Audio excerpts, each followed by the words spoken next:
Hello, friends. Welcome back to the GM Philosophy YouTube channel. I'm the GM Philosopher. Today, we're presenting episode 3 of The Haunting at Ashburrow.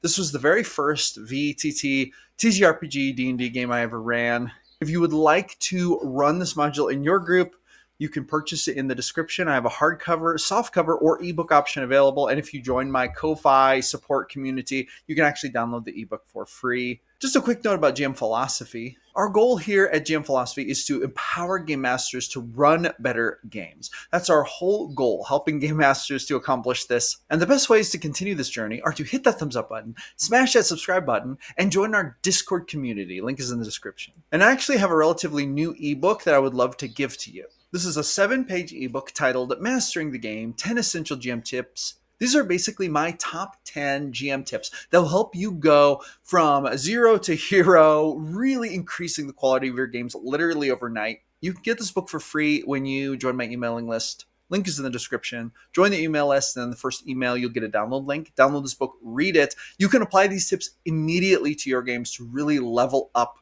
the level of immersion, the level of excitement, the level of engagement you can expect to get from your players. But of course, the journey does not stop there. You can continue the journey by reading the emails I send and by joining the Discord, interacting with the community, and watching more videos on this channel. With that being said, this channel is going to pick up from episode 2, which you can find right here if you haven't watched it yet. I am so pumped to show you this adventure. There are so many awesome details here. Not only can you watch this as a primer for running games, but you can also see the story of The Haunting at Ashburrow and how I ran it for my group if you're interested in running it for your group. The amazing role players who joined me on this adventure are so incredible, and you are going to be blown away by the depth of role play that you're going to see. So I'm just really excited to show this to you. So without further delay, let's dive into episode 3 of The Haunting at Ashburrow.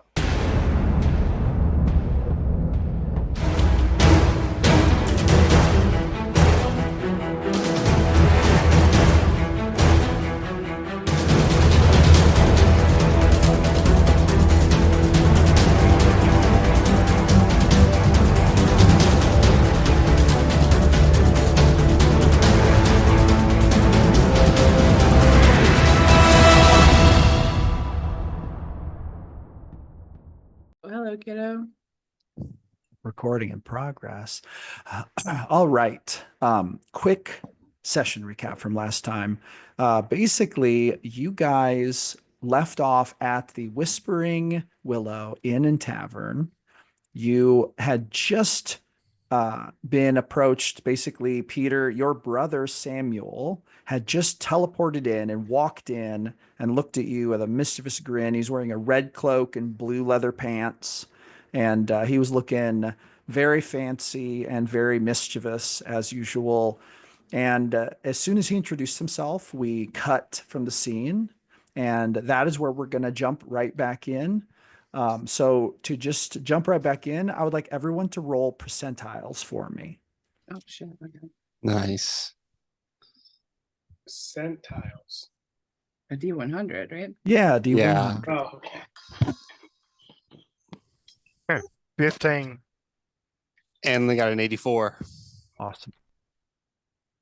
An 84. That's right. 72 for Delante. Shabai. Bazinga. 20, Bazinga. 26 for Shiari. 26. I think Anlin so far is the highest. Is that correct? Of course. Of course, the shortest amongst us Is the will have highest. the highest rolls, or the Uh, highest rolls, of what? course. Did was that the highest roll? 85? Just 84. trying to find a D100 to roll. Oh yeah, go for it. Go for it. 49. Yes. Okay, so Anlin, we're just gonna let you start it off with the first. You jump in if you would like for the first bit of dialogue, but basically, Samuel had walked up the stairs a bit and he shook Peter's hand, and boom, you guys are still there. Now, So Cherie was there too, or Charlie, I'm sorry. She was getting ready to lead you guys to your rooms. And aside from a couple older elven gentlemen by the fire, I believe those were really the only people in the tavern. So it's pretty chill right now. So go ahead, continue. So outside wise, Peter's brother, what was his name again? I'm sorry. Samuel. Samuel. Samuel. What does he look very similar? Uh, Could you describe his appearance for me real fast? Because that might. Yes. He looks almost exactly like Peter. Same facial features, same color hair. The only difference is that his hair is cut rather short, and it seems to be a little bit of a spiky updo. Like it's kind of spiked up a bit, almost like there's some gel or some grease in it. And he is wearing a red hood. It's a long, velvety, very fancy red cloak. And then Gotcha. he's got like a ruffled shirt underneath it. He's got a couple of rings on his fingers, and then he's got these blue leather pants that are like very actually flamboyant. They kind of remind you of something that someone in the big city would wear on a fancy night out on the town. Oh, okay, And he's okay. got some high riding red leather boots Gotcha. that sort of match with his blue pants. Um, He looks s- very so flamboyant. is Samuel older than Peter? They Yeah. look to be. Roughly. Oh, wait a minute. Aren't you guys twins? If I remember Oh, yeah. correctly. Yeah, I think Yeah. you're twin brothers.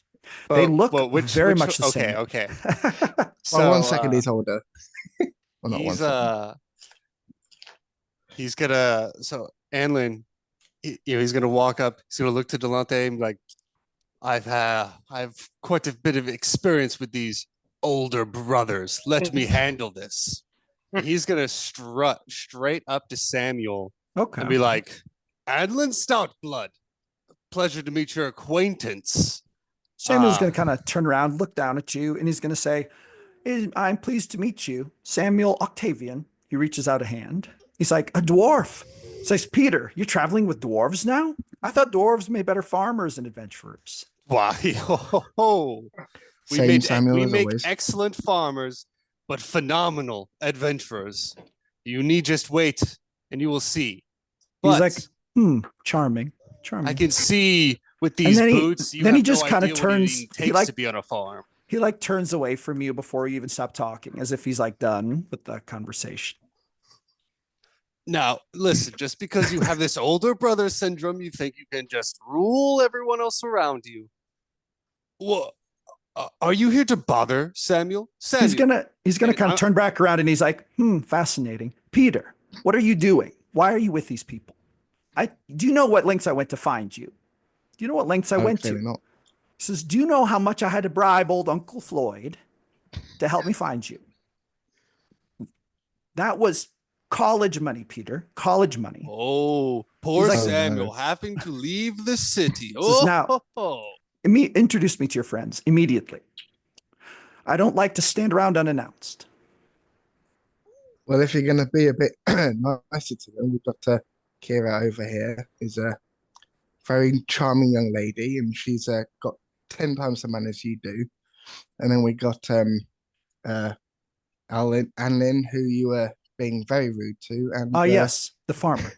He's going to walk up to Shiori. adventurer. Did you introduce Shiori? Was Shiori the one you introduced first? Yeah. He's going to walk up to you, hold out a hand. He's going to say, pleased to make your acquaintance, milady. She just does like a half This is- bow. I see you're dressed for safari. Are you on safari? Safari. He says, I also like to travel and look at the animals. Right. All right. Yes, yes. What are you doing Charming. here? He says, oh, I'm here to check up on my little brother. Okay, cool. Well, we're working, so make it quick. Working. Peter, you have a job now. This is excellent news. Perhaps you'll fill me in. Come now, introduce me to the rest of your group. I really hate you. He kind of pats you on the shoulder. He's like, we have a very loving Oh. relationship. Yeah, clearly.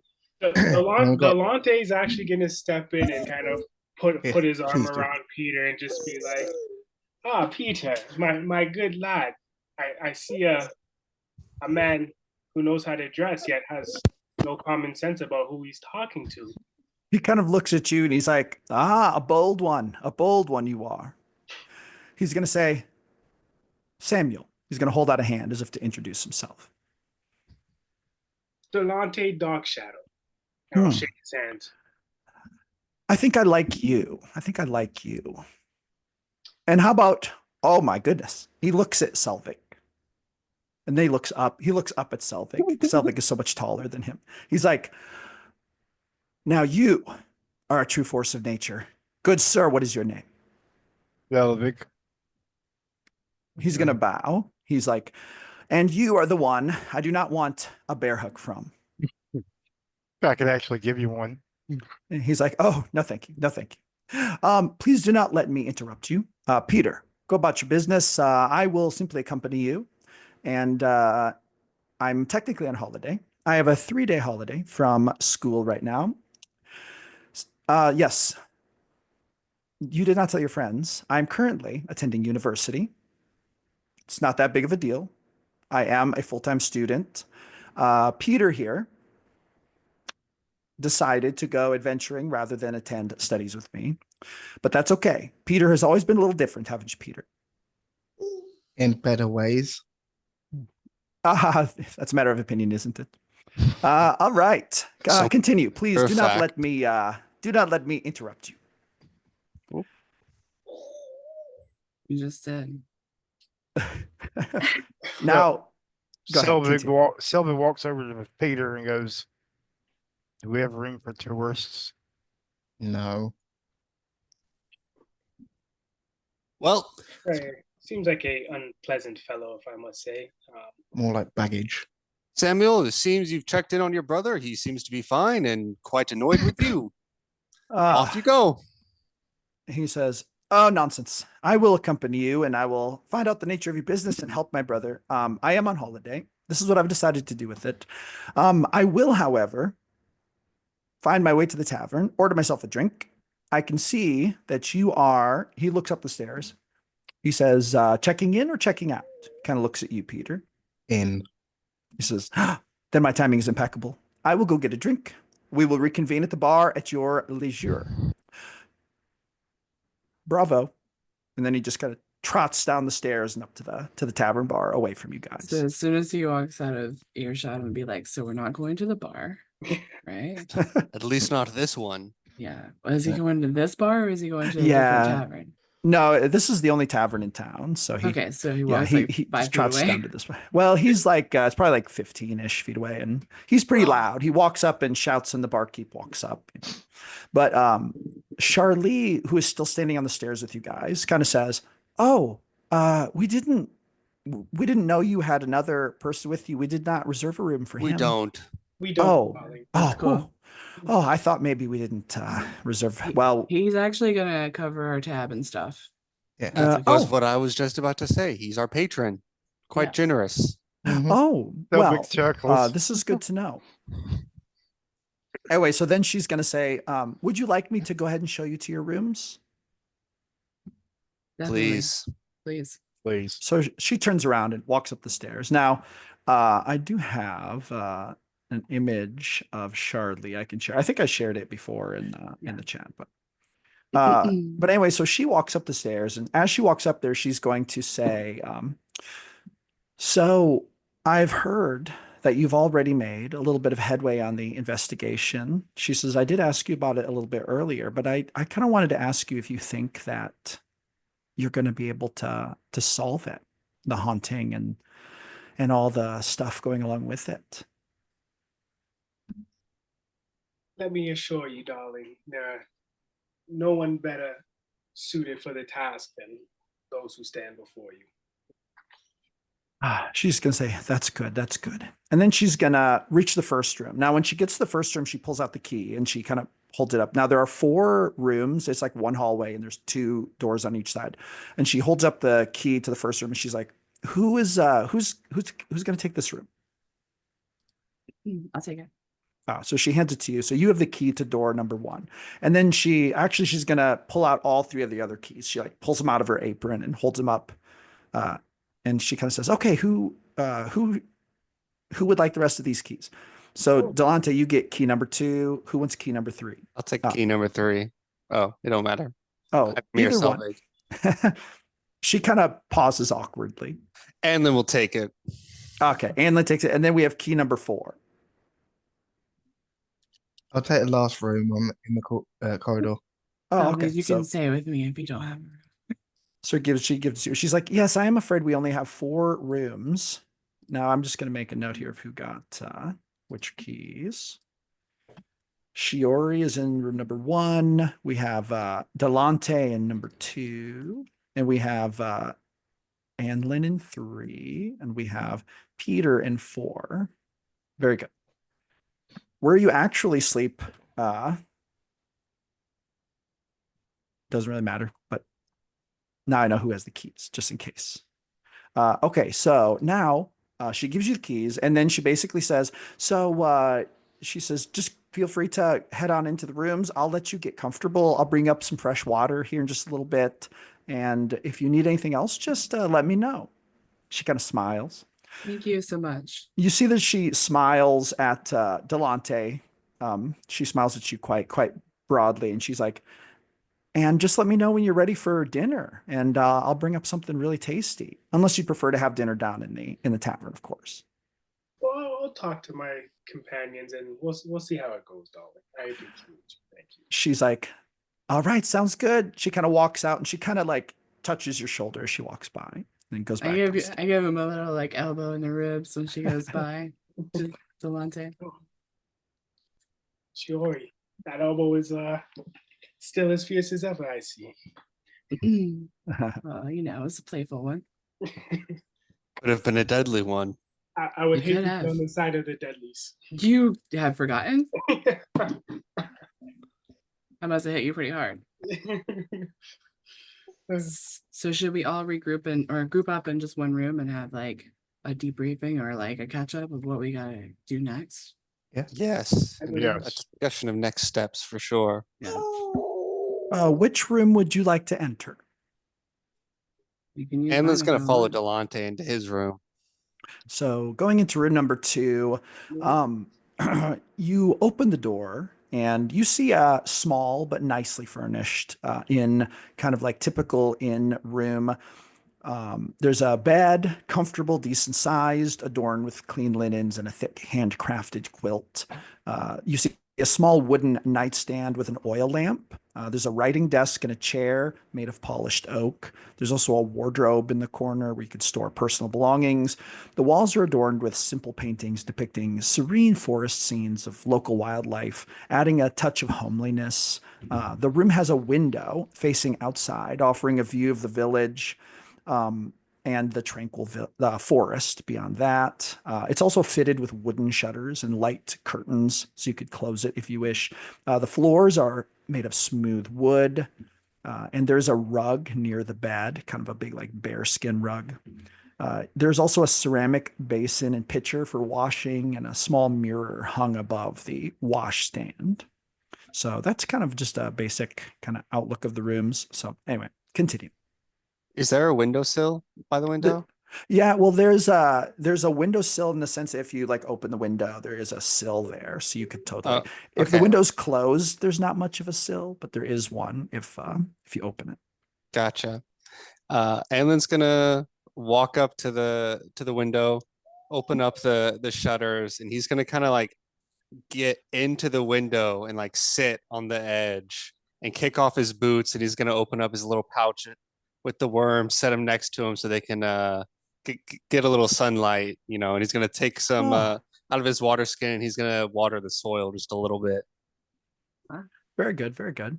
So Shiori's gonna lock the door on our way in behind us. Okay.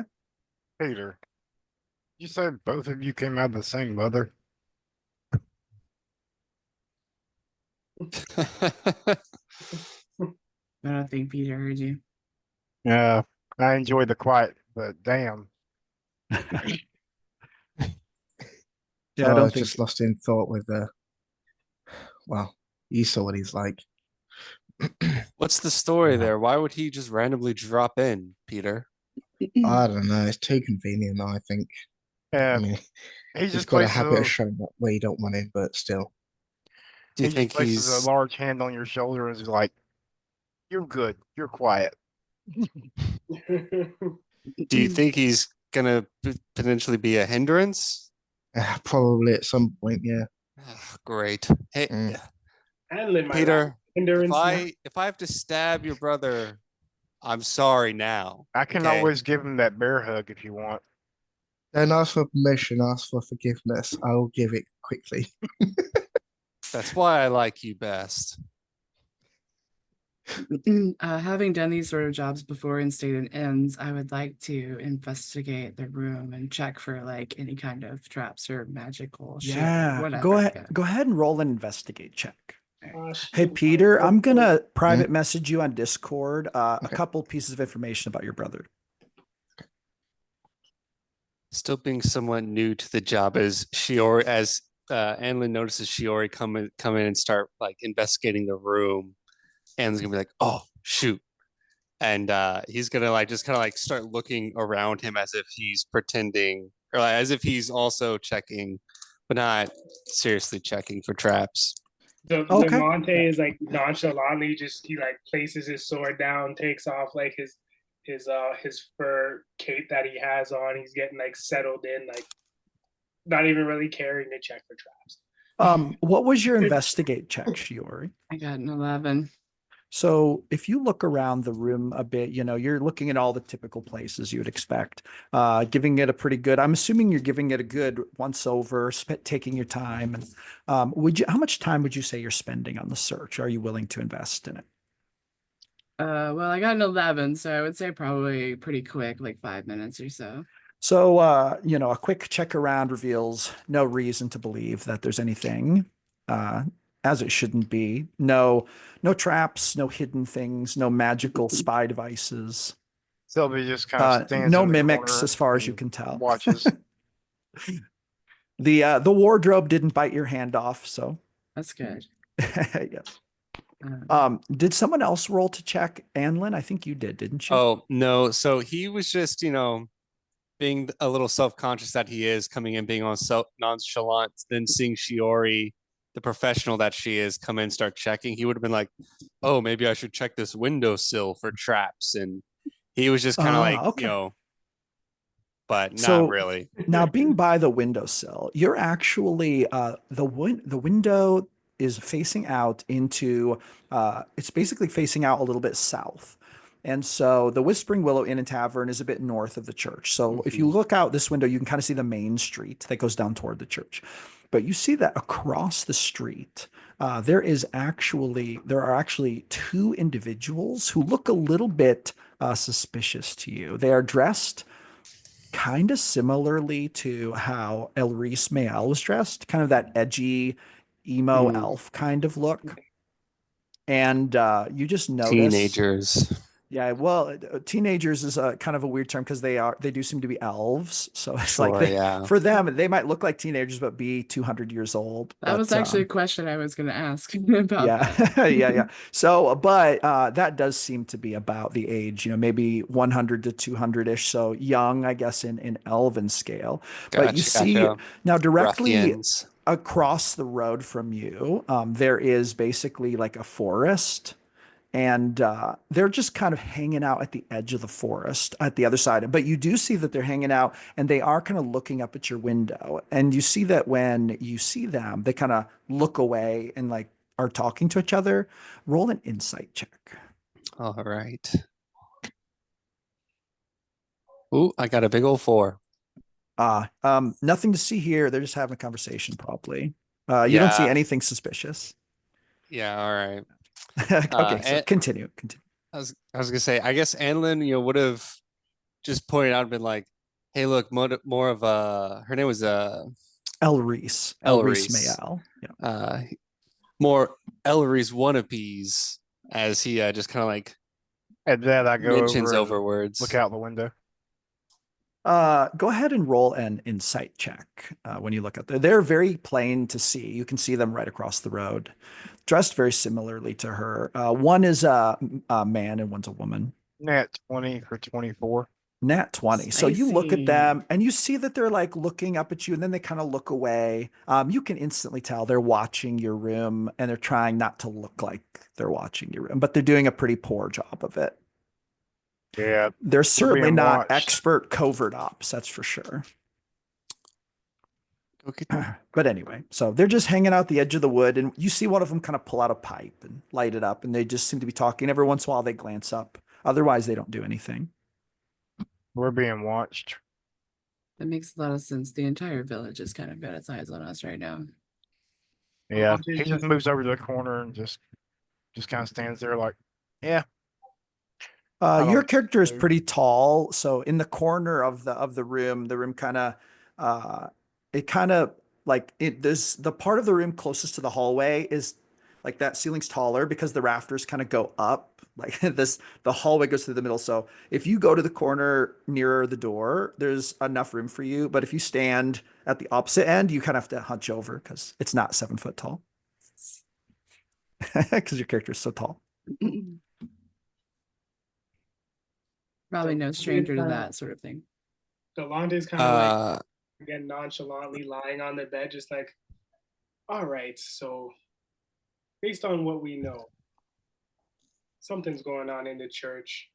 Anlin would jump down and shut the window whenever uh, Selvig would say that we're being watched. Just FYI. Okay. Okay. Yeah, you shut the shutters. Now the room is a little darker. Oh, now they know we noticed that, I'm sure. Ah, better for that than for them to get what we know. So Sure. Shiori, what's the worst that could happen? Don't say that. I'm not gonna respond to that. I just roll my eyes super hard. All right, Yeah, so what's our plan? there's definitely something fishy with the church. Agreed. hmm. I think May- you may said, I point out- I think you had said that you wanted to investigate the blood. Oh yeah, definitely. Thank you for reminding me of that. If it's cool with you, DM, I would like to use my proficiency in my implements of mercy to investigate the blood file that I picked Yes, up. go for it. Now, implements of mercy. Can you give me a quick rundown of what that does? Yeah, so just gains me proficiency in insight and medicine skills and proficiency with the herbalism kit. Oh, very good. Okay, excellent. All right, so go ahead and make a check on that.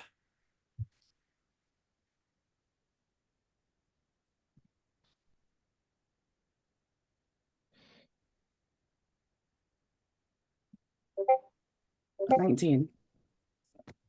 Oh, a 19? Yeah. Okay, so Well you done. you do a little bit of, herbalism stuff, shaking it around. Would you like to describe what it looks like at all, or do you just kind of want to? Well, you said it was I mean, what like color what was you're the doing blood? with it.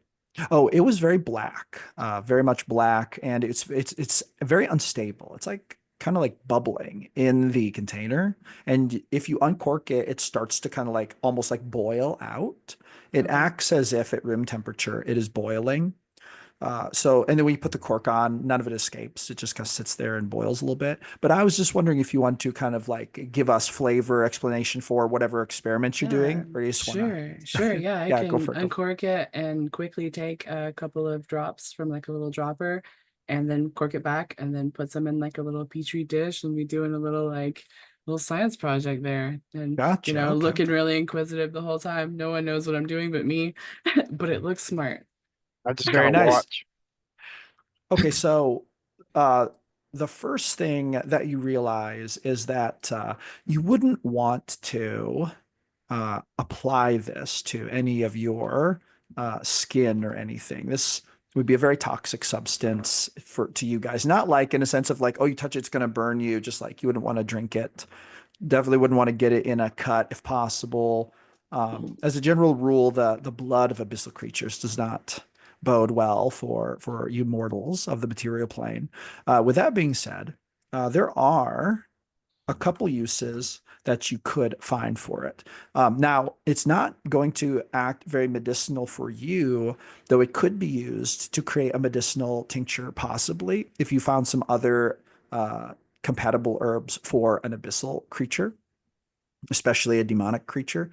Um, it could also possibly be back engineered by an alchemist to help create something that will hurt a demon more.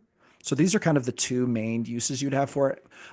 You could create a healing tincture with this that would help a demon creature a creature with some kind of demon blood or possibly another non-demon abyssal creature.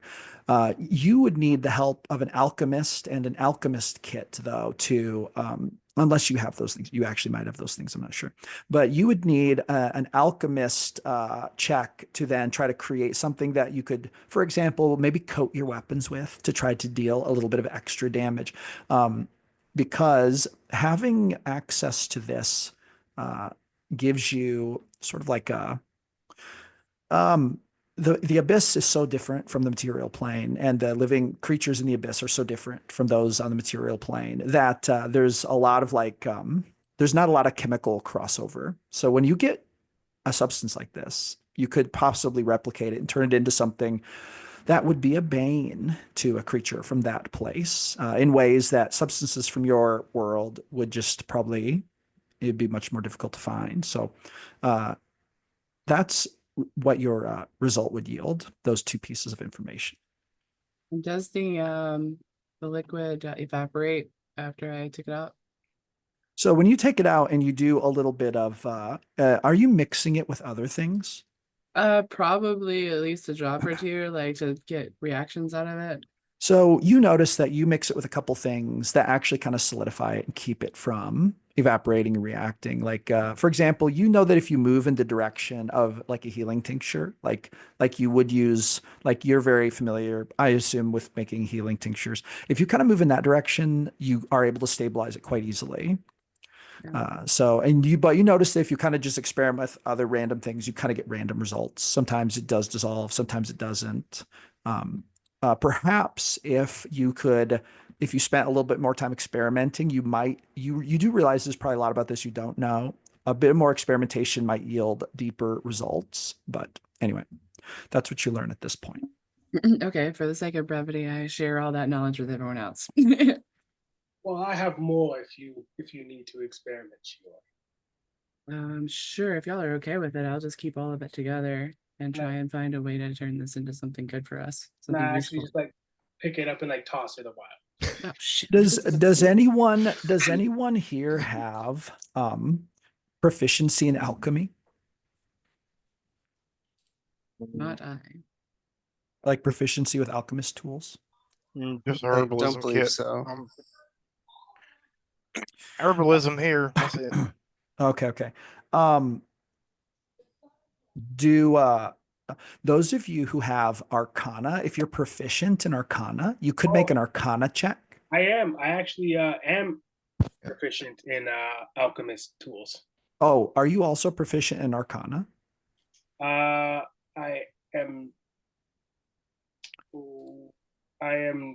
not proficient, but I do have advantage on the roll. Okay. Then you should roll with advantage on an intelligence check for this. And anyone else who has the Arcana skill, if they're proficient in it, or if they're proficient in alchemist tools, you should also make an intelligence check just to see, because based on what Shiori shared with you, there's a little more information that you may be able to glean. Okay. While they're I got a making those six. checks, what did Shiori learn? Sorry, if you don't mind Shiori, do you want to tell him, or would you like me prefacing to? it. Shorthand it. Yeah, so I found out that if we combined some knowledge with this medicine or this blood that we found from the demon and take it to an alchemist, we can either make some healing potions or some like offensive potions we can use to deal with abyssal creatures. Perfect. I got a 16 on my my Arcana investigation roll. Your character believes that with some very good alchemical checks, you may be able to back engineer this to create a potion that offers some resistance against abyssal magics and unique abyssal types of attacks that you could take, for example, before a fight, and it could help to possibly protect you a little bit. So that's something that you would know might also be able to be accomplished with some alchemy. I say if we take this concoction and use Shiori's skills, we may be able to use this as protection for us going forward, as we don't know what we'll face. But if it's more of what we saw in the church, then any protection we have is much worth having. So I say Doing we it. Go ahead, sorry. I say we look into finding a way to use this as resistance for us, maybe more so than offensive, as we all know our capabilities offensively, of course, but defense is just important depending on the situation sometimes. Yes. Well, we have 2 vials of it, I believe, right? I believe so, yes. Mhm. Okay. Do we know if there's a alchemist in town? Oh, that's a good question. You should all roll a. Let's do a. Roll a. Just all of you roll a quick investigation check. Just I've with got the a 6 on the knowledge. Arcana, by the way. Oh, a It's more 6 my on. mother's field. Oh, the 6 does not yield any additional information. I got a 19 on investigation. And then got a So, 17. so you would know. Let me take a quick look here. So you know that there is an apothecary in town. It's called the Evergreen Apothecary, and you passed it on your way to the inn. And you know that it's highly likely that whoever works there may have an alchemy kit, could possibly help you with that type of thing. That'd be a relatively ideal place for getting something created like that. Let me see if you I notice share anything that with the else. group. What was it called again? Sorry. Oh, the Evergreen Apothecary. Thank you. You also know that it is possible that the high priestess could help you with something like this, though it's actually probably less likely that she would have those skills than the apothecarist. But anyway, those are the 2 options you know of right offhand that could potentially help. I would think the priestess would be less likely to want to work with abyssal stuff. True. True. We want to get as much on her good side as possible, though we definitely don't trust her, clearly. And perhaps it could be we could fashion it as some sort of test to see whether or not she will work with us. Ooh, You know? yeah. True. And then I like that idea. I do, my boy. I try.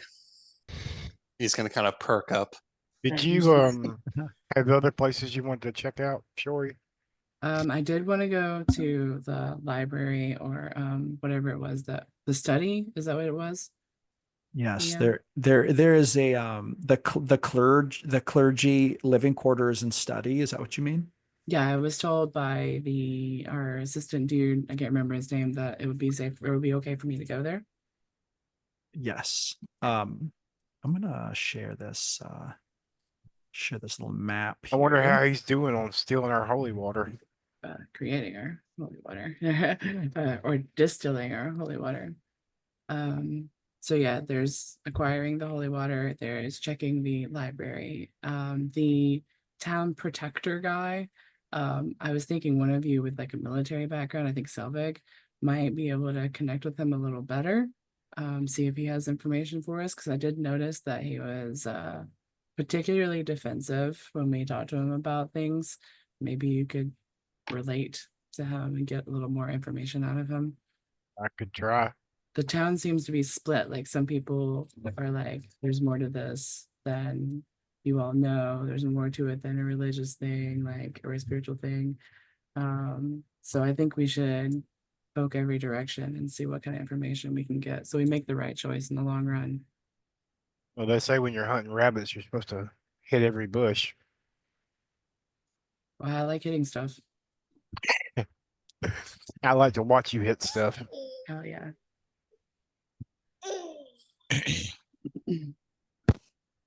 Well, where to first? Toss a coin. Do we have I a like picture? that. I'm going to bring up a map of the village for you guys if you'd like to take a look at it. I'm going to share it here real quick. And then if you want to, that might be able to help inform the plan. Can you guys see that map okay? Yeah. Indeed. Yeah, so there's all the map legends there, and basically, uh, and I'll tell you real quick which things are which. So we have you were at the Whispering Willow Inn and Tavern, which is number 20. Number 1 is the church, obviously. And then, let's see here. The Apothecrist is number 7. So it's kind of like just north of the church there, little bitty building there. What else were you guys looking for as far as locations? I can kind of show you where they are. The study. Oh, yes, yes. I believe that is 13. Let me double check. Yes, 13 is the clergy, living quarters, and offices. Number 13, which is kind of over there to the right of the church, past number 5. And the town security office or wherever that Oh, the so leader is. the village protector, you are actually not sure where he stays, and you're not aware of any kind of sheriff's office or anything like that. That is sort of at this point unknown information. Might have to ask. Yeah. Oh, what's that? We might have to ask. Oh, yes, yes. Certainly he lives somewhere, or he works from somewhere. You just haven't come across the information yet.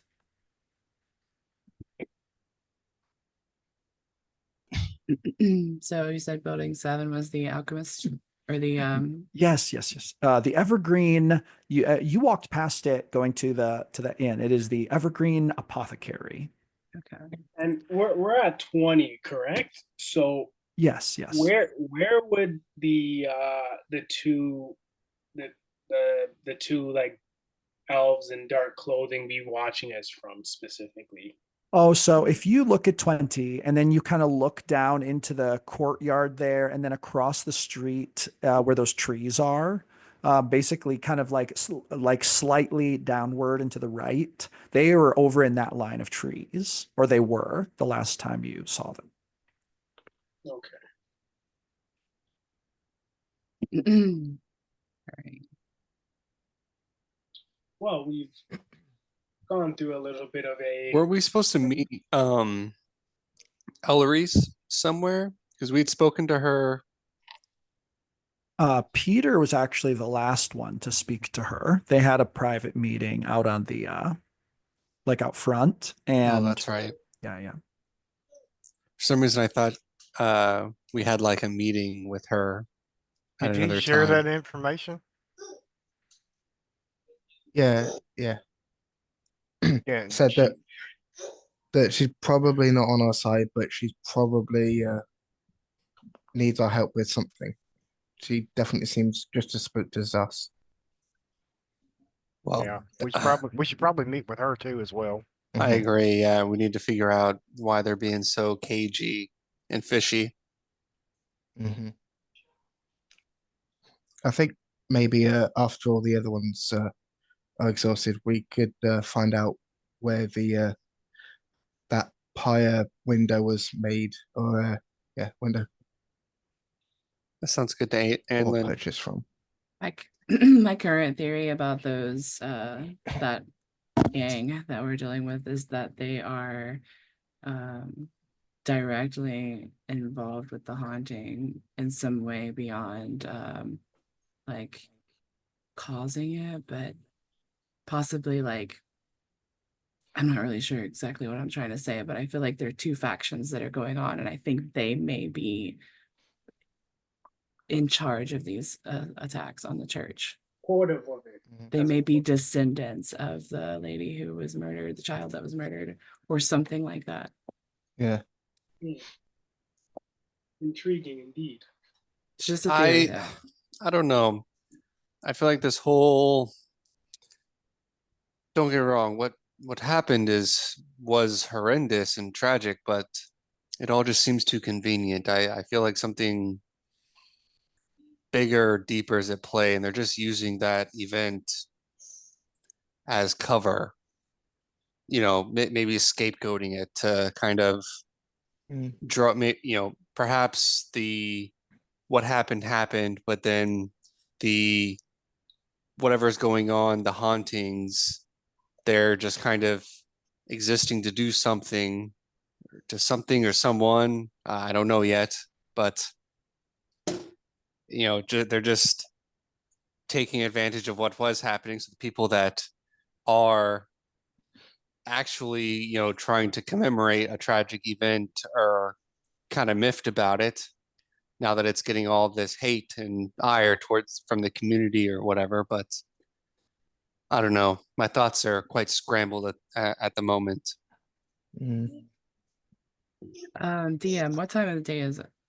So it is right now. It is 10:30 a.m. Wow, You've only been here for about an hour and a half at this point in the village. a lot has happened in an hour and a half. Yeah, well, you pretty much walked in and had the meeting with the High Priestess, and then there Dang. was like a combat, and you didn't have a whole lot of time after the combat in the last session, so you're still kind of in the after. Speaking of that, I don't know if anyone has like, you guys haven't rested since that combat, and I don't know if that affects anyone, but just keep that in mind. I Could could we use a t- short rest. Could we take one while we're here? Yes, absolutely. Yeah. Yeah. In fact, during this meeting, you can all just assume you've had a short rest Gotcha. because you spend enough time meeting and it's like downtime. Good to know. Cool. Back to my 5 focus points. So yeah, let's get moving on before it gets dark. We know that things really pop off here around nighttime. I Yeah. agree. We definitely It's should. true. I don't think any of us should sleep alone tonight. No, definitely not. All together. Are we going to the apothecary first? I'm down for that. Yeah, let's go. Perfect. Okay. Alan's gonna perk up and grab his javelins, sling them around his waist, and walk out the door. All right. Are you all going to go together? I think we should. Yeah. I'll bring up the rear and just so I can keep an eye out over everybody's head. So when you walk out into the hallway, there's pretty much just the one stairway leading down into the tavern. Do you want to lock your room after you? I Absolutely. definitely do. All right, right. So you lock your door. Is anyone leaving anything in the room, or are you taking all your stuff? I have everything that I walked in with. I'm walking out. Okay, very good. Just check. Same. Okay, very good. Okay, so you guys walk down into the tavern. I'm assuming now when you do, you hear some laughing and talking as you're kind of walking down the steps, and you hear Samuel's voice kind of laughing out, and you hear Charlie and another woman talking to him, and every once in a while you kind of hear the tavern keeper, the guy who runs the tavern. He kind of chimes in. Sounds like there's this boisterous conversation going on. Sounds like Samuel's telling a story. He's basically saying. Yeah, so he's like, we were on the ship in the port, and I don't know if you know about the port of Amaranthine, but it is beautiful, breathtaking. And then he sees you guys coming down, and he's like, my family. He says, where are we off to? He kind of drops a couple of coins on the counter and walks over to you guys. You can tell he is slightly intoxicated.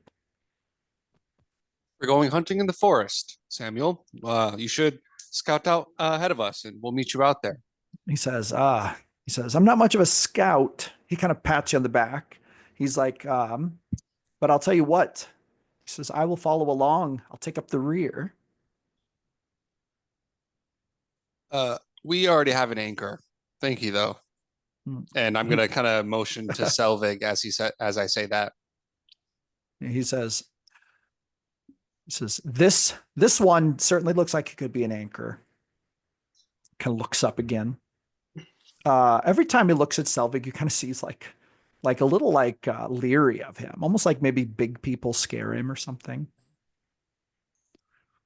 By the end of this, little people will scare him, and I'm gonna crack my knuckles.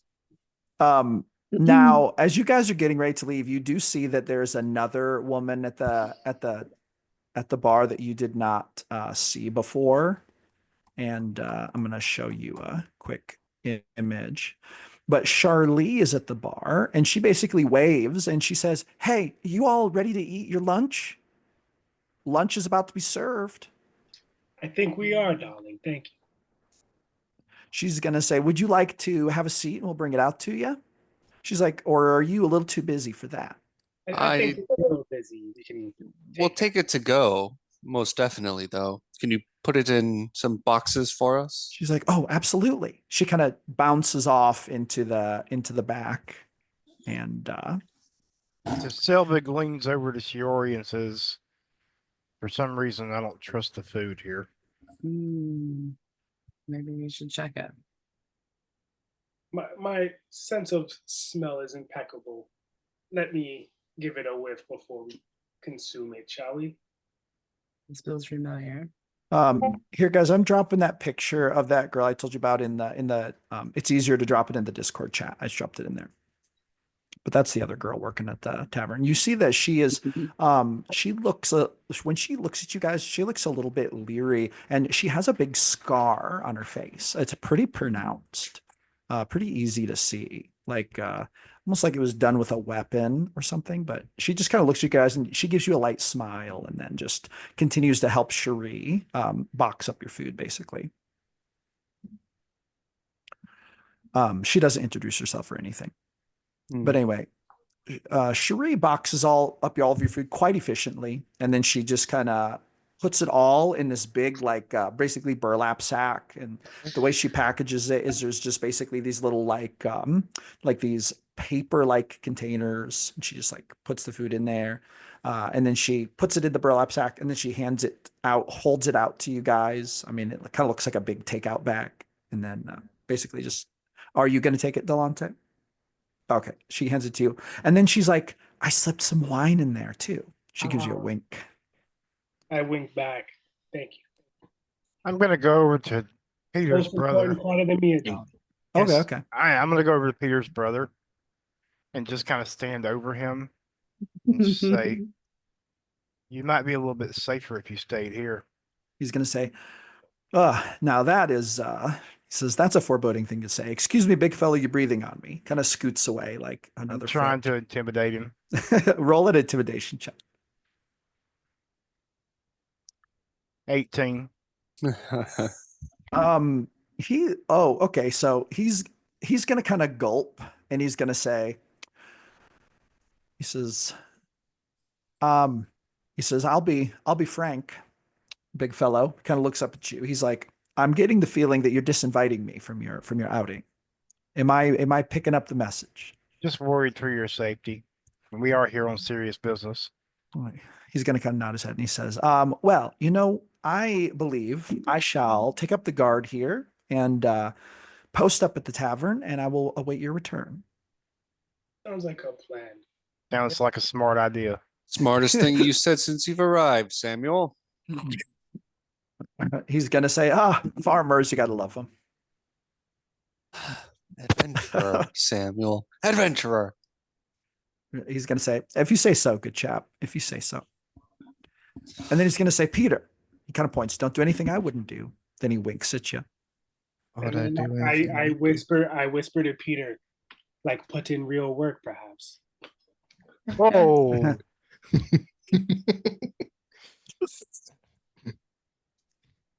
Peter God. actually chuckles out loud.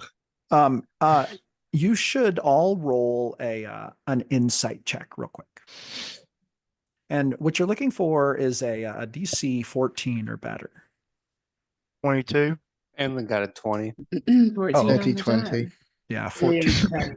Only a 10. So those of you who did get the insight check, you notice as he's talking to you, and he kind of says he's gonna stay at the tavern. He's pretty big and loud, and he takes up a lot of room, and he does a lot of talking. You see that Charlie is just kind of doing her work, and hum-de-hum, she's just kind of doing her thing. But you guys see that the other girl is looking a little bit. She seems to be acting a little bit anxious. And in fact, she keeps you guys notice that she keeps looking over at Anlin, and she keeps kind of looking at him in a kind of a sketchy way. And then whenever Anlin, if you ever kind of look her way. She kind of like looks down, like she's, I don't know, like doesn't want to make eye contact or something. But you guys just know she keeps staring at Anlin, and she seems to be acting kind of anxious. I lean over and whisper in Anlin's ear. Seems you've got And then you're muted. someone interested in you. Yeah, Alan's gonna turn to the group and say, I can handle this. I'm gonna pull up my pants over his little belly, and he's gonna start to walk straight up to her. And as she like, I don't know if she's looking down. You said she kept looking down. Yeah, she's Um, like chopping vegetables, and she just kind of is like looking down at her work. well, She's acting he's kind of. She's definitely not as outgoing as Charlie is. Alan's gonna like get like directly in her sight, so that she knows that he's trying to get her attention, and be like, yeah, if you have something to say, you can just say it. I'm Adlin's stout blood. Make yourself known. She kind of like backs away, and those of you who made the 14 on the, actually, you know what? Make a new insight check. Everyone should make a new insight check, and this one is a DC 12. This is a little easier to spot. I am distracted. Adlin got a 10. 11. Oh, did so who all got the 12 at least? Okay. So only you two. You guys notice that she kind of takes this little step back when Anlin speaks to her, but you see an expression of fear and like almost like panic across her face. And then she quickly conceals it. And then she's like, "Oh no, sir, I don't have anything to say. Can I get you something to drink?" Don't take me for a fool. I mean, what's with the strange looks? The here, then I'm there, then I'm here, and then I'm there. There must be something on your mind. I know I'm striking, but Would come you on. like to? You should roll either a persuasion check if you're trying to be like nice, or an intimidation check if you're trying to intimidate. I will roll an intimidation because I'm not really trying to be nice, but Okay. I'm trying to get the info. Well, like I'm not trying to be mean, but I don't care if she's a little scared. I got a 16. So, um, so when you say these things, she kind of like the rest of you, it's pretty obvious now. She looks a little bit unsettled, kind of like the kind of unsettled a person gets when they're working like at a grocery store, and then someone like says something that just kind of like triggers them or makes them uncomfortable. But she's just like she kind of like looks wide-eyed at you, and it almost looks like she freezes for just a second, and then she's like, uh, uh, I'm so sorry. I didn't mean to look in a way that offended you. I I'm not apologize. offended. You just seem like you know something. We're here And on then, business. oh, go ahead, Peter. You had Peter storms over and says, Annie, what are you doing scaring Samuel's friends like that? Wink at him. That's a friend of your brother's. And as Yeah. I say that, I'm gonna kind of like look back over at her and give her a little like, you would be a friend of his brother's? she's looking like she's very anxious, and it looks like she doesn't really know what to say, so she just doesn't say anything. Now at this point, Charlie kind of comes over, and she's like, Anna, why don't you go wash those dishes in the back real quick? She's like, I really need some more of the big plates. And then Anna's like, looks super relieved and goes in the back. And then Charlie kind of leans up over the bar to Anlin, and she's like, I'm so sorry. She's a really quiet and bashful person, and it's kind of hard to get her to talk sometimes. She's like, I hope you don't take her behavior for rudeness. She's so sweet. It just takes her a No. long time to open up. I think something bad happened to her in her past. She hasn't been here for very long. I get the sense she's hiding from somebody. I got the same sense. I was She only kinda trying shrugs. to figure out who it was, but She's like, well, I'm we'll not get to the sure. bottom of that as well. Don't you worry. She's like, oh, I'm not worried. She's like, I have a good sense about you guys. I think you're all good people. Then she just kind And of better picks up this. adventurers. She says, yes, I don't even know what it means to be an adventurer. I'm just a tavern keeper. She's like, but I can mix a good drink. She's like, and I can cook good plate of food. Those are also worthy qualities. She kind of shrugs her shoulders and kind of does a little like she kind of does a little like a bouncy dance move, like she's agreeing with you in like a bouncy fun way, and then she just walks off. Woman, Selvig just kind of shakes his head and says, "A woman that nice should have a husband." Or a Do you say wife. that loud enough that she might hear it, or are you trying to be quiet about it? I say it out loud. She's going to turn around immediately and she's going to be like, "Oh, that is exactly what I say. I agree with you." And then she kind of like looks over, kind of like nonchalantly at Delante and kind of smiles. So can I step in between that like line of sight and come I and just talk to pat her? Dante on Yeah, the yeah, for shoulder. sure. I'm gonna come up to her and ask. We noticed that your friend, looked pretty startled, like you said, and that maybe she was afraid of someone. Do you know anything about that? Like, what happened to her? She's going to kind of lean across the bar as if to get close, and she kind of looks behind her as if to make sure that the girl isn't back there. Now, Shiori, when you ask her this, will you roll me a persuasion check? I'm gonna walk up kind of slightly beside Shiori, just as like a incentive to kind of give the information, maybe allow her to roll with help action kind of Yeah, thing. does that give me a help? Yes, yes, you should roll with advantage if That's good because Delante I is- needed it. My rolls are bad today. And what was I looking for? Oh, What check? just a persuasion check. Persuasion. Damn. 5. All right. So she kind of leans forward and she's like, "So I only know a couple things about her." She says, "Number one, I know she used to work in the big cities up north. And I think she was some kind of like, I don't know if she was like a singer or an actress or something like that." She says, "But the word is, the rumors go, she got tangled up with some bad people." And she kind of points to the face. She's like, "And somebody marked her. And so she got out of there." She's like, "And now she's on the run, or maybe she's hiding, or maybe she's just trying to start a new life. I don't know." She's kind of shrugs her shoulders. She says, "Sounds to me, Lo, like she did tangle with some bad people up north, in the bigger cities along the mountain base, that life is a lot more modern up there, It's not like it is down here." Well, can you do us a little favor and just reassure her that we may be a rough looking bunch, but that our goals here are in favor of the town and of the people? She's gonna nod her head. She's like, "Oh, absolutely." She's like, "I'll talk to her and I'll try to get her to open up because she's actually a really cool person. And who knows, people like you might be able to help her. Unfortunately, there's very little I could ever do for her, but people like you might be able to actually, I don't know, offer her some advice, or I don't know. I have no idea what's out there. But yeah, I'll mention it to her. See if I can get her to open up to you." Okay, because my friend here, he's a little rough around the edges, but he's a good dude, and I just like rest my elbow on top of Annalise's head. She Or kind of what's his name? What's your name?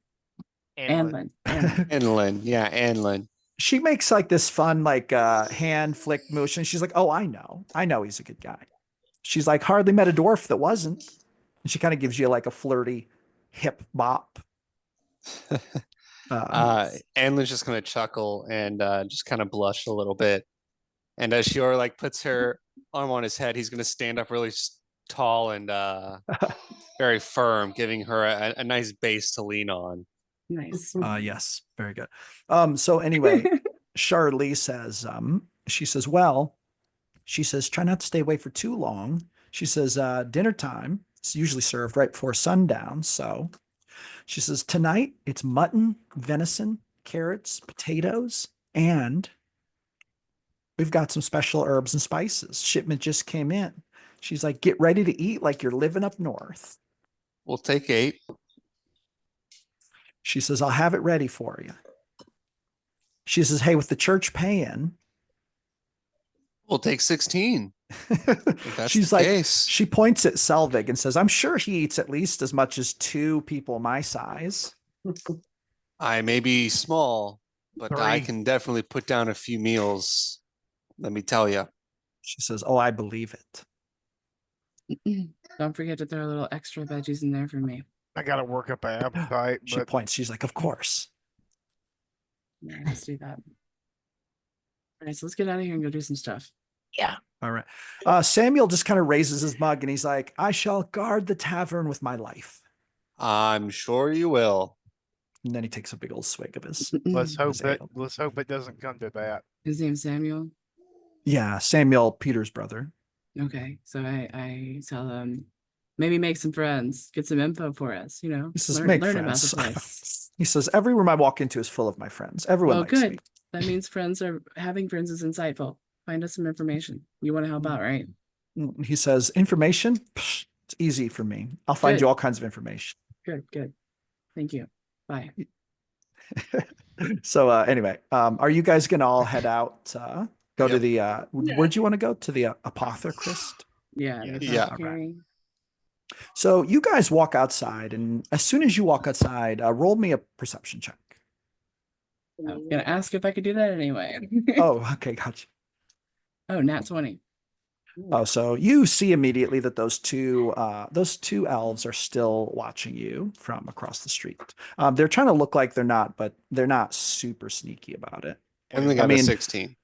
When I say they're not super sneaky, I mean they're not good at being sneaky. Oh yeah, you see them too. You pretty much have to roll a 10 to see them. Okay. They're not Nice. necessarily hidden very well. Do you guys want to interact with that at all, or are you just going to continue to the apothecrist? With my And nat 20, let's just- do I get anything extra?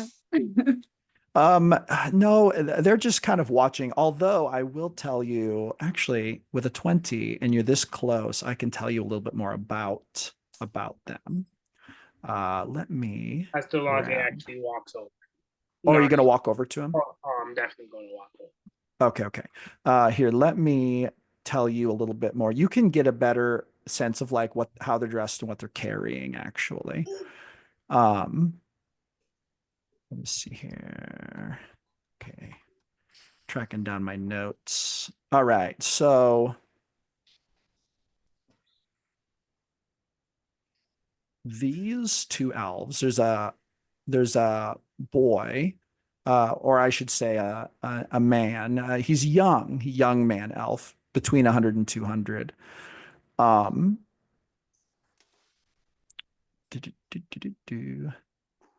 Give me one moment. I gotta find the right note. Boy. here. Young man now. A young man elf. Probably hot if you make their image. Oh. No, I don't have an image for this one. But Stop. he actually has fiery red hair that's tied back in a loose ponytail. His eyes glow faintly with a golden hue. He's wearing a dark tunic with red accents and a belt on his waist that has a bunch of pouches on it. They sort of look like spellcasting component pouches. You also see that he has a book bag slung across his back. It looks a lot like a spell book bag, like something a wizard might carry. And then you see that there is a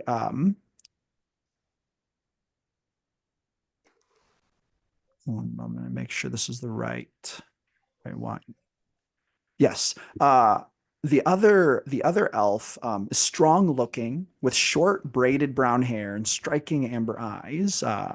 She's wearing a headband that's adorned with small metal leaves, and she has a bunch of tribal tattoos up and down her arms depicting vines and leaves. And you can tell she is wearing like a cloak, but under it you see that she's wearing scale mail, which is quite heavy armor for someone to just be hanging out in. She's pretty heavily armored, and you see that on her back, which you didn't see before, but now that you get up closer, she has a pretty large battle axe strapped to her back. But anyway, so you do detect those things about them. But anyway, so you walk up to them, and they kind of like, at first they kind of ignore you, but when you get kind of closer, they both turn expectantly, as if to to talk to you or to at least receive you. I'll come over to you. Greetings. The guy's gonna say in Elvish, Greetings. May I help you with something? And then Delante replies in Elvish, it's not gentlemanlike to stare through someone's room as they're trying to rest. He's going to say, "Oh, I wasn't aware that I was staring." Well, He meant to say spying. His Elvish is a little rusty, and I say that in Elvish. So this guy like kind of puts his hands on his belt and takes a step forward. And he's like, "Spying. That's a bold word. I'm not sure that I like the tone that you said that word with, friend. It's Bold, fine. bold term for an outsider to use." And then you see the girl kind of behind him put a hand on his shoulder, like as if to kind of like tell him to chill. And then she steps forward and she holds out a hand and she's like, "My name's Thora." greetings, Thora. Anlin, She's going to say, "We're sorry if we made you uncomfortable." She says, "We're just waiting for a friend. No harm done here." who's your friend? Didn't catch your name, friend. Are you talking to the guy? He's going to say, "Magnus. Magnus is my name. And to whom do I owe the pleasure?" As if like Delante asking. Dark Shadow and Anlin Stoutblood. He's going to look over at you, Shiori. Oh, and Shiori's here too? Sorry, I didn't know Shiori came up. And this is my good friend Shiori. I walk up behind them, keeping a Oh, respectful distance. They look up at you, like very tall. But so Magnus would say, I didn't mention the name of my friend. I guess he says there's a little bit of none of your business mixed in with it, I'm afraid." He just kind of like looks at you, Delante. He just kind of looks with like kind of a challenging gaze. You see Thora kind of roll her eyes as if, sort of rolling her eyes at her friend's seeming aggression.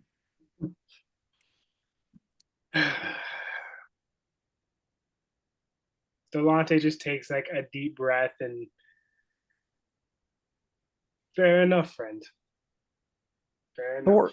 Thora's going to kind of step forward and she's going to say, "Listen, have you met El Reese?" I believe we've had Yes, the we pleasure. have. She's going to say, "Excuse my friend." She kind of looks over at Magnus and she says, "He can be a little aggressive. Look, I'll level with you. El Reese told us to watch you to make sure you don't complicate things. This doesn't mean we're your enemies. You're outsiders." And I look at the male and say in Elvish, that also doesn't mean you're our friends. Magnus is like, "Oh, it certainly doesn't." He just kind of glares at you. Now, what would we It's complicate? like you have like the anime like thunder stare between us going. Yeah, pretty much. Pretty much. He definitely seems to be squaring up with you. I'm gonna walk up and just gently put my hand on your shoulder to remind you to not get too intense with this guy. Of course you are, of course. Now, at this point, the girl Thora, she would look at you guys and she would be like, "Which one of you speaks for your group?" Anlin's going to step right up. She's gonna say, "Listen, I don't want trouble. All I'm gonna say is this: we're not 100% sure whose side you're on. Let me just put it that way. If it turns out that you're on the right side of this, we may end up being closer friends and allies than you may realize right now. If not, well," and then she kind of leans in to you, Anlin, and she kind of she keeps her voice low, but she like basically stands beside you and whispers into your ear. She's like, "If not, well, Alania will probably be the one to determine how it plays out for you, which is unfortunate for you if you're not on our side. We mean no ill will towards you, at least not yet." And then she kind of backs away and says out loud, We're just curious, and we have a stake in what happens in our village. We do live here after all, and you are, after all, outsiders.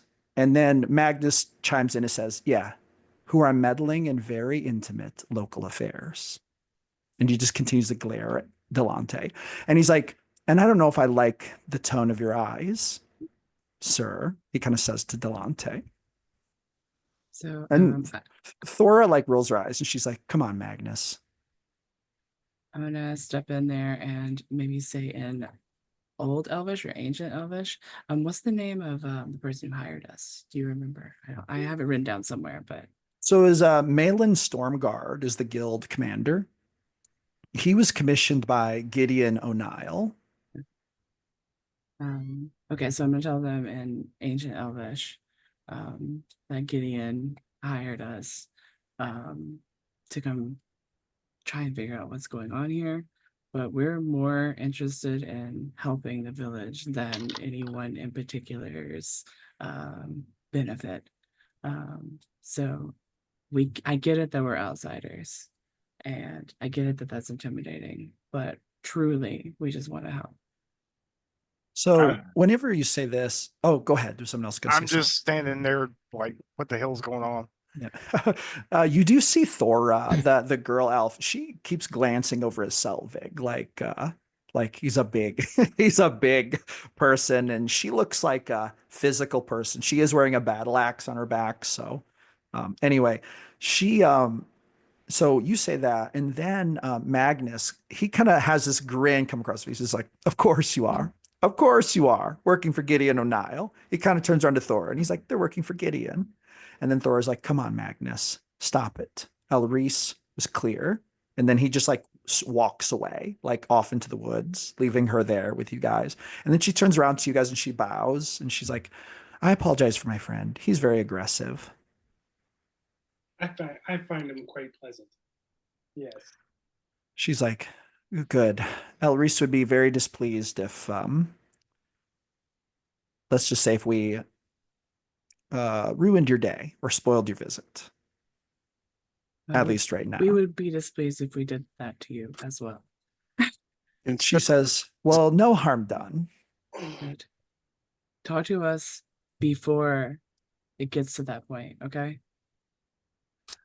She's going to kind of lean in a little bit and she says, Elrys is the one to talk to. Like I said, we're just keeping a little eye on her request. When do we get to see her again? She's going to say, that I'm afraid I'm not privy to. She had something to go do. And then she kind of looks over at Peter. Like she just like looks right at you, Peter. And then she just like makes eye contact with you as if what she just said you would know something about. And then she would say out loud, I think your friend here knows. She says, looking at Peter. And then she says, and I can't say anymore. I'm sorry. And she just kind of takes a few steps back and leans against a tree.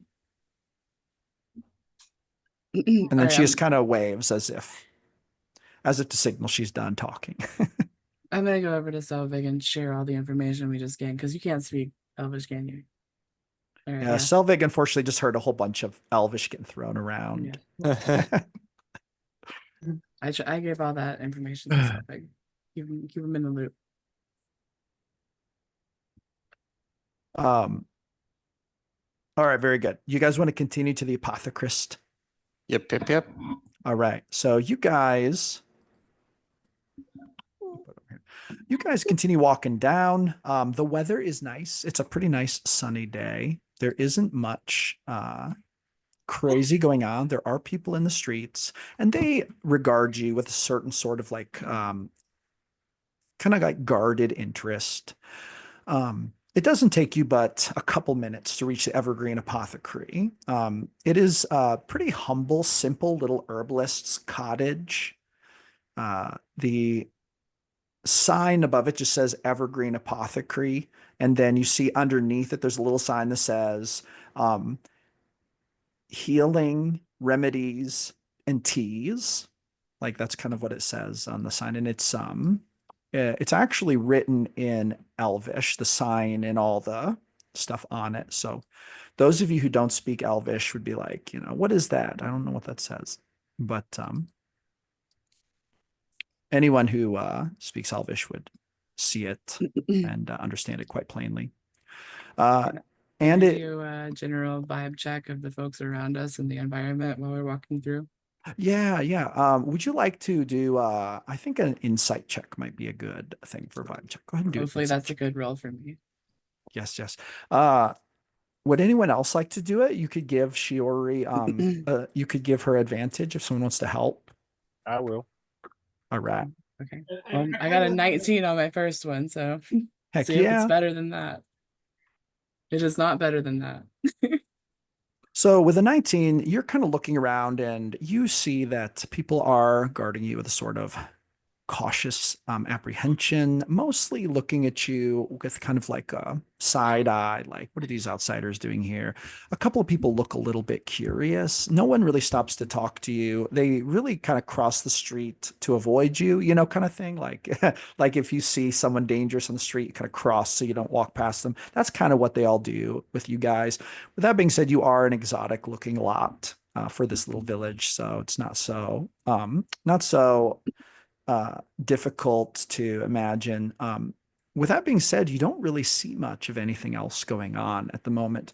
Nobody walks up to you, and the vibe doesn't. You don't really detect any like anyone who seems really out to do you harm or watching you with any more intensity. Like by far, the sketchiest looking people you've seen were those two elves that you talked to. Magnus and Thora. Do we get any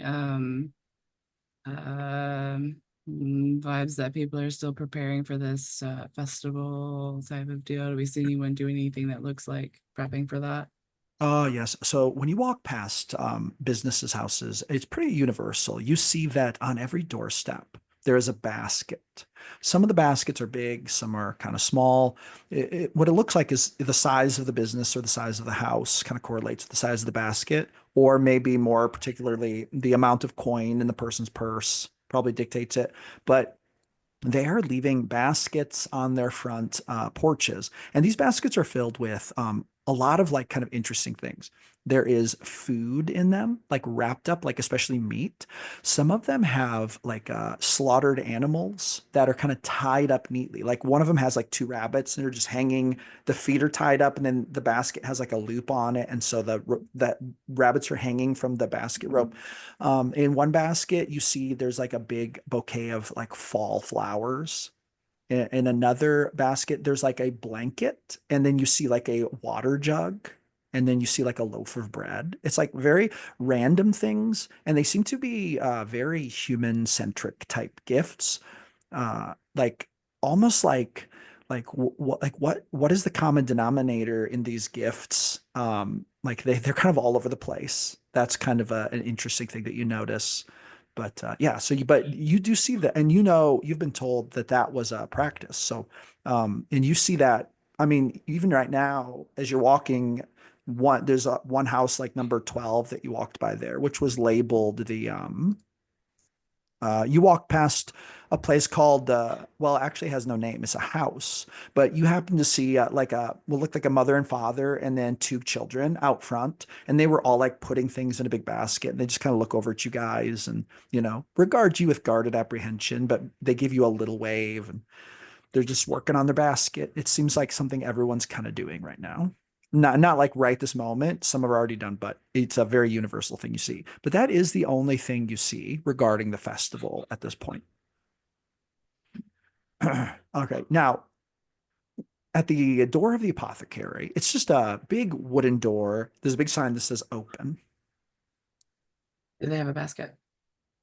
There is a basket out front, yes. And actually, the basket is full of little vials of liquid. There's like 8 different liquids, and they're all kind of stacked up. And there are little flowers placed between them. And then you see there's like a little medicine kit, like a little basic, like kind of the equivalent of a first aid kit in the basket. Without touching anything, with my arms just kind of like behind my back, can I like keep it and see if there's anything I recognize? You immediately recognize a couple herbal teas for like remedies, like for a common cold, sore throat, that kind of thing. But you do see that there's a healing potion in there, and you also see that there is a vial of poison. Like it literally is labeled poison, and it's a specific type of herbal poison, which would be common in this area, just like a typical.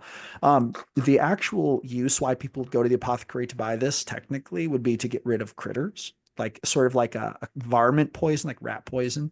And there's a vial of that in the basket.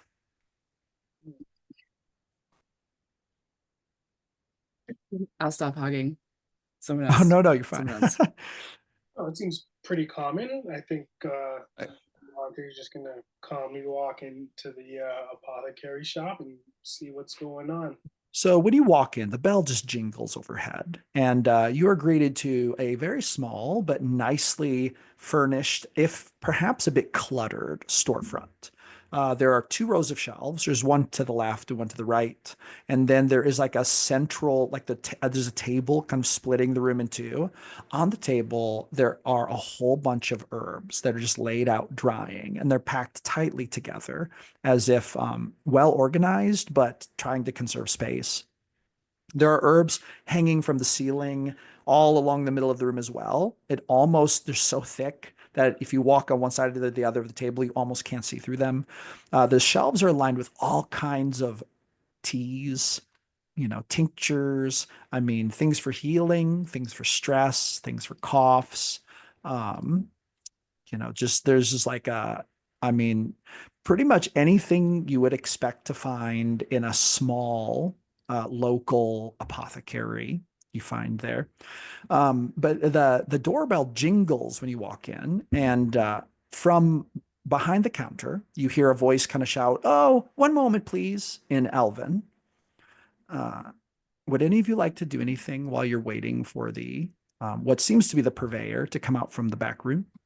Anlin's just gonna kind of be perusing. I assume there are like shelves and Yes, yes, yes. yeah, so I'm just gonna be like occasionally perusing or casually perusing, and then occasionally I'll pick up a vial and kind of like shake it around a little bit before I put it back.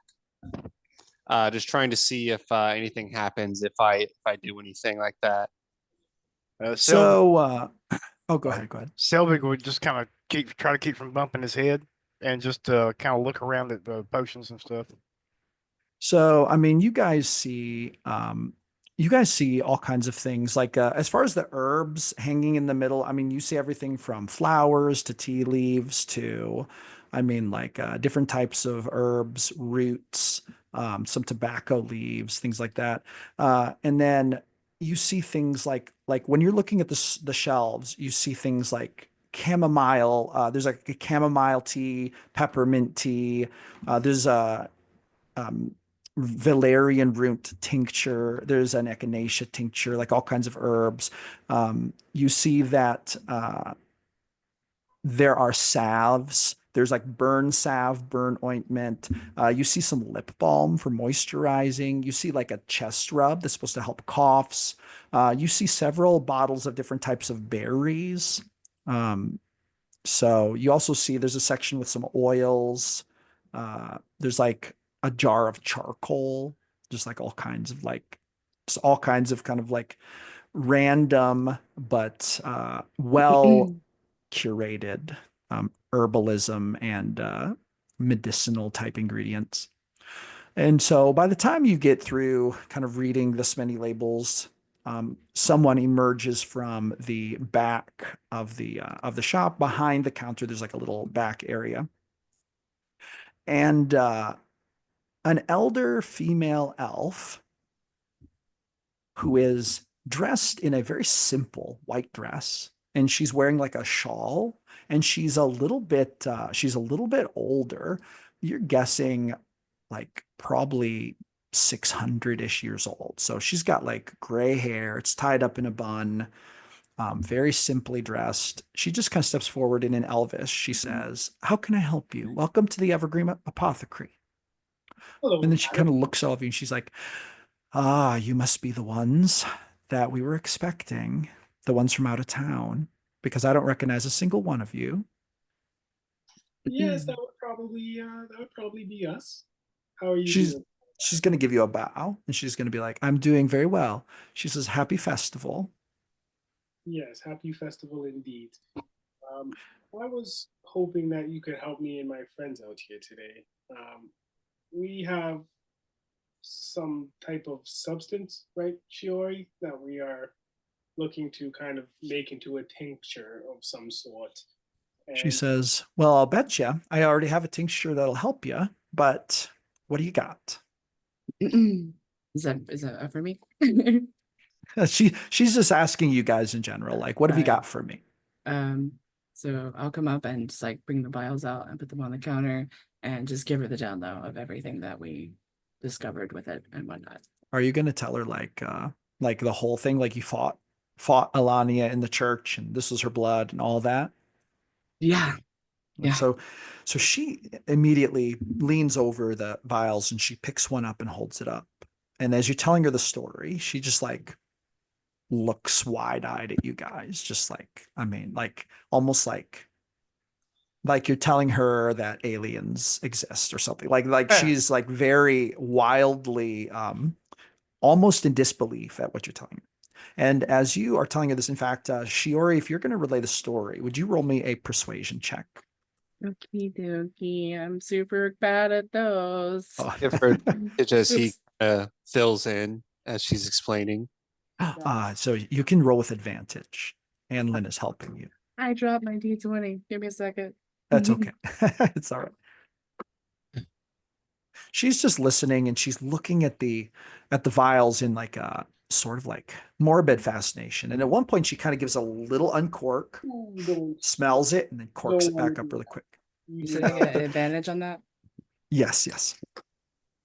Why am I rolling so bad? I got a 6. So she's gonna say, so she's like, you want me to take your demon blood and create things for you. She's like, you have 2 vials here. She says, I can't believe I'm saying this, but I could probably do it. It would just take the day. Okay. She says, now, she says, let me tell you what I could do for you. She says, yes, a healing tincture for an abyssal creature could be possible, but I cannot imagine why you would want that.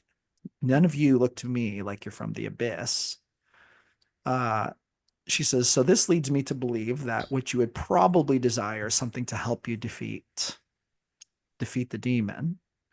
And when she says defeat the demon, she kind of says the word demon with a strange like apprehension, almost like she doesn't like to use that word. And then she says, it is also possible that I could create something to help withstand attacks from a creature such as this a bit better. She says, so what we're looking at here is maybe a potion of resistance. And then she says a potion that could be used to douse a weapon to deal a bit of extra damage. She says, I think that that's the extent of what I could do for you, but I could do those things for you. She says it would cost a bit. What are we talking about? She's like, well, she says potions of this type are not necessarily cheap or easy to produce.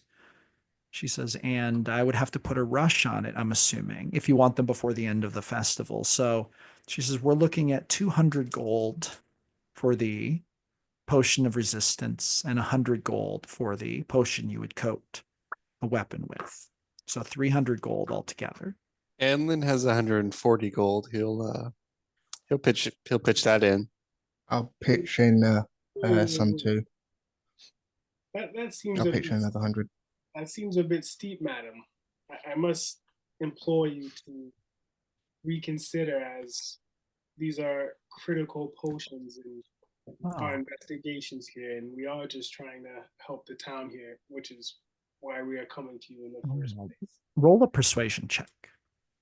I will try. We'll see.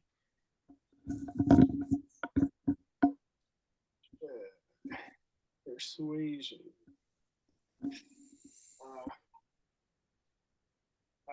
16.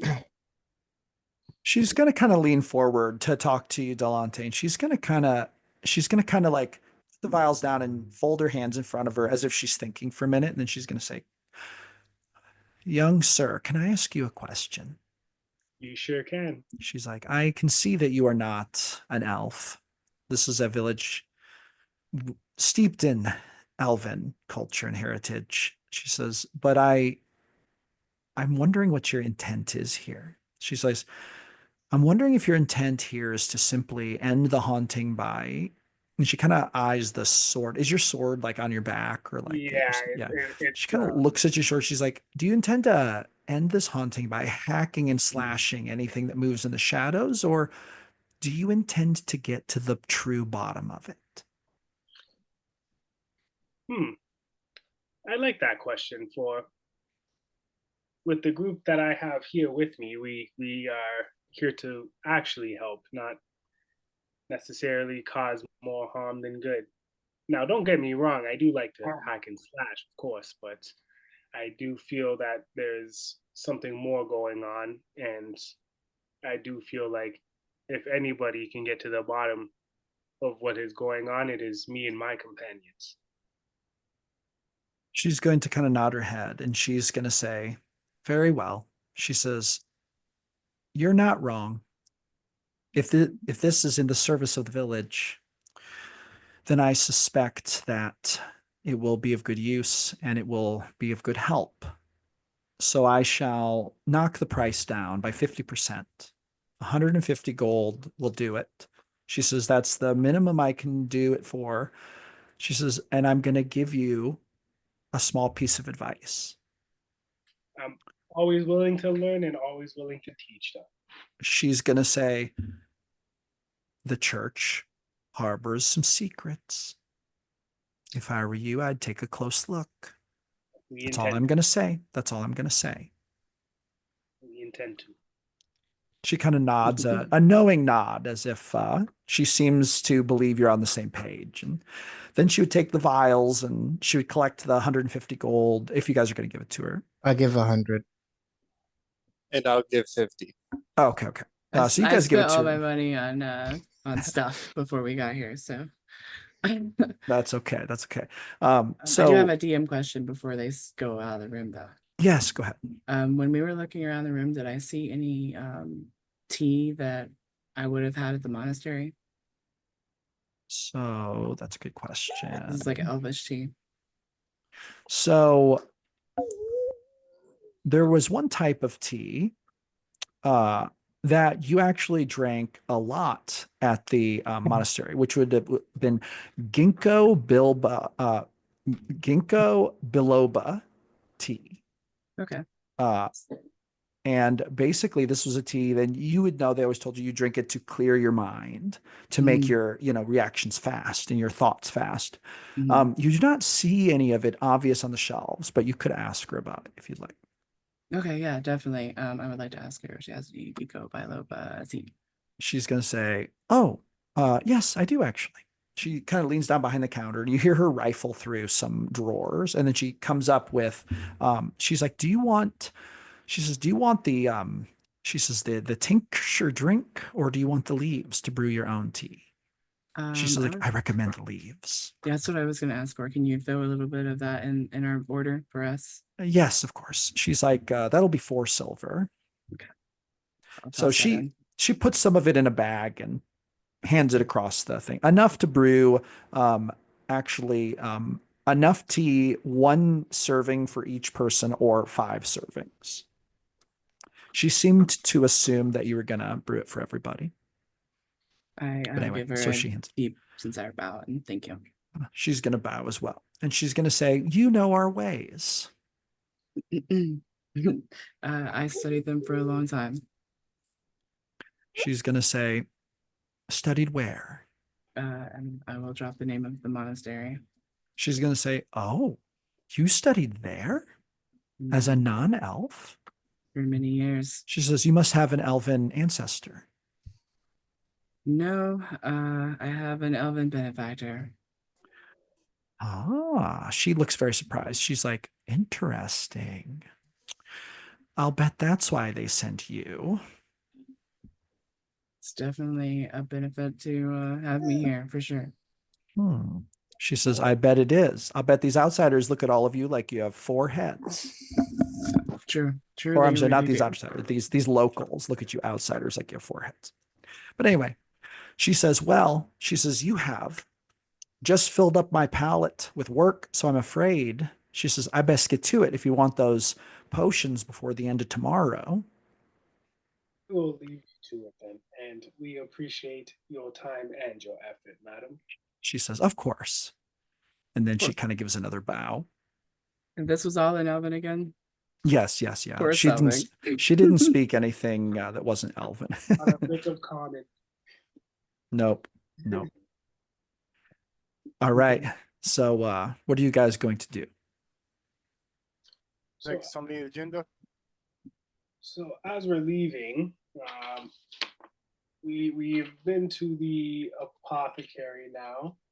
So we either try to track down Elise or find this military elf or go to the high priest, no? Police. Please? Yeah. Peter, how do you Go ahead. feel about Now, maybe- you guys do know that lunchtime is approaching, and you would know that those who do not have time or inclination to cook at home, the only place to really eat lunch would be the Whispering Willow Inn and Tavern. So if you're looking for people and you're not quite sure where to find them, you could either do investigation checks or you could also check the tavern. That's just so you know. Did Selvig suggest we go try and find the person, that young elf lady? white hair, eye patch? Peter, do you have any? Elrise Mayel, the I'm really bad with names. one who approached Peter and had that conversation with Peter, you mean? Eye patch lady. Yeah, eye patch lady, the cute one. I think we should hit the study first before we go back to the inn, since we're in town. Okay. So At least I'll do that. Like, I mean, if y'all want to split up, I can do that. No, I think we should all stick together. Yeah. Agreed. We should stick together. So you guys gonna head to the study? Yep. All right. So the study is pretty much you go across the street, kind of go around the church, and then it's just up the road a bit.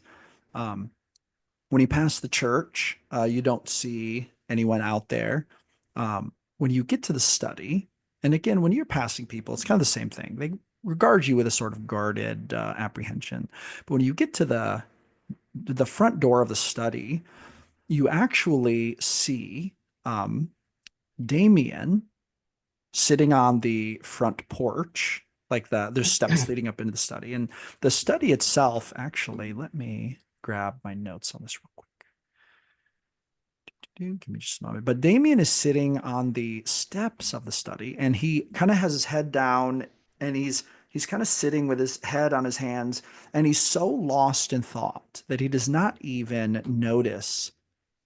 He does not even notice you approach. He's just staring down at the dirt. Just Damien. walk by him. You're just gonna walk by him. Yeah. Something troubling you, friend? He's gonna suddenly look up and he's gonna say, "Oh, it's you." He kind of stands up and tries to act like everything is normal. Now, as this living quarters, the clergy living quarters and office, it's a modestly sized yet sturdy stone and timber structure. The building appears simple and old, a bit of timeless elegance that reflects the reverence of the church. Looks similar in design as the church. The stone walls are weathered, gray, worn smooth by years of wind and rain. Looks very old, but the wooden beams supporting it seem polished and maintained with care. Ivy creeps along one side of the house, and blooming flowers line the narrow garden beds that border the path leading to the front door, which is the path you guys just walked up, little like rock path. The entire building seems to be kept neat and well manicured on the outside, with freshly swept steps and the smell of lavender drifting faintly from hanging bundles tied to the eaves. There's a holy symbol of Ziliana silver oak tree encircled by a crescent moon carved elegantly above the front doorway. And there's a small plaque beside the entrance that has a little prayer, like a decoration. The windows are narrow and tall, fitted with simple glass panels that reflect the light softly, and the front door is made of dark oak, its surface engraved with delicate patterns of vines matching the motifs and the holy symbols, very much elven craftsmanship.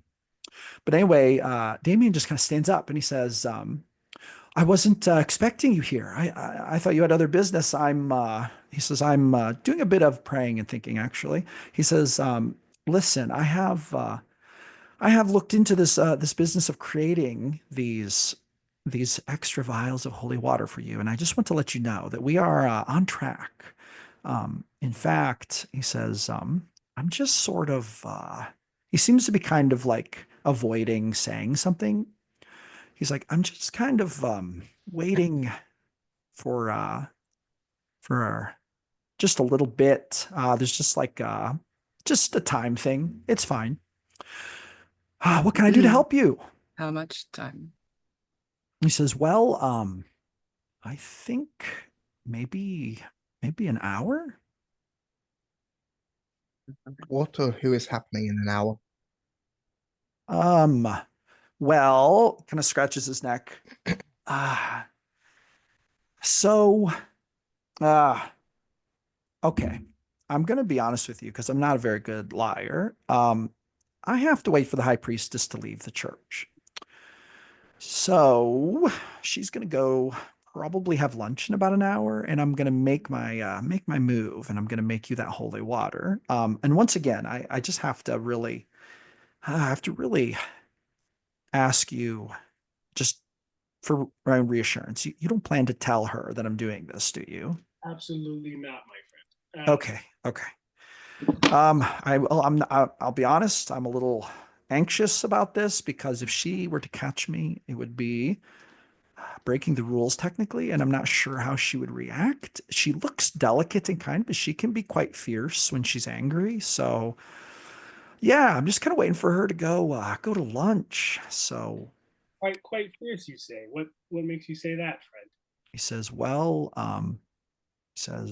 let's just say that her righteous fury can be deep. He kind of looks at you with an apprehensive look. You know what I mean? Like priests and priestesses are. Yes, divine smite this, bless that. I've seen it in the past. Yes.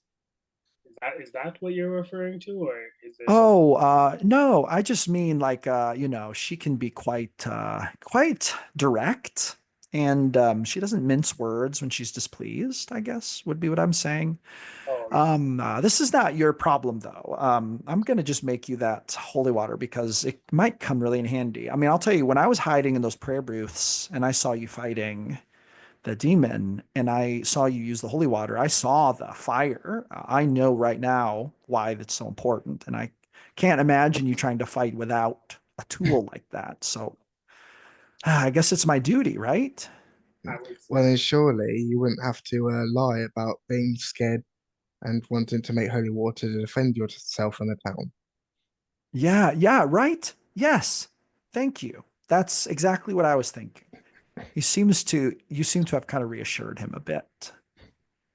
Shall we proceed? He's going to say, "Oh, proceed where? To the Behind- church?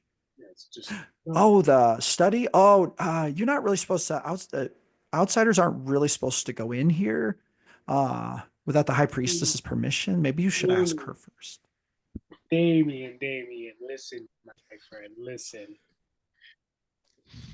You know we need to get in there. We Oh, know. this is the high priestess's study, and I'm only supposed to go in there if I have permission. You probably just didn't know about the rule, but yeah, no, that's definitely a rule. Definitely we can't do that. That's a big no. Making holy water is bad enough, but if I let you in there, well, that would be so bad. I can't possibly do that. I No, step a I'm little sorry. closer. Uh, I say, I love this guy. Damien, if you're not here to see us go in, then you're not responsible. You know that, right? he says, "Oh, well, I guess that's true." I mean, I am here. It's going to be another hour till I can go to the church. I shouldn't go there while she's there, and it would look suspicious anyway. I've already watered the flowers and swept the floor. Go have an early lunch. Um, I'm just not very hungry.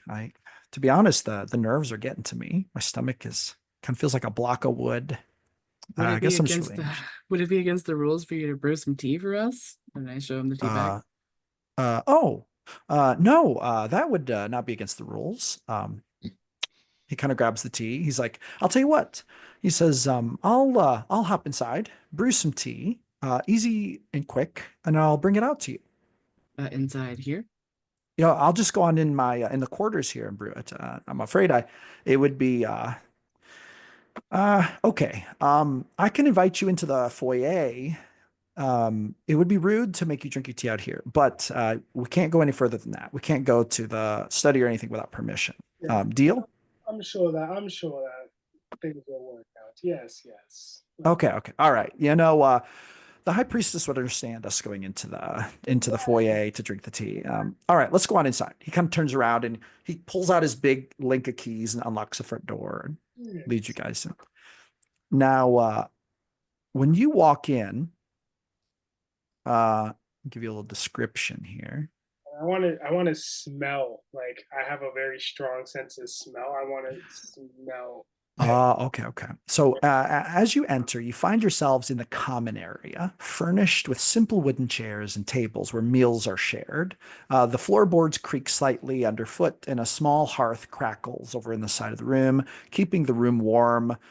From here, you see that there's a hallway, and there's a hallway with 3 doors on one side, and then there's 2 doors on the other side.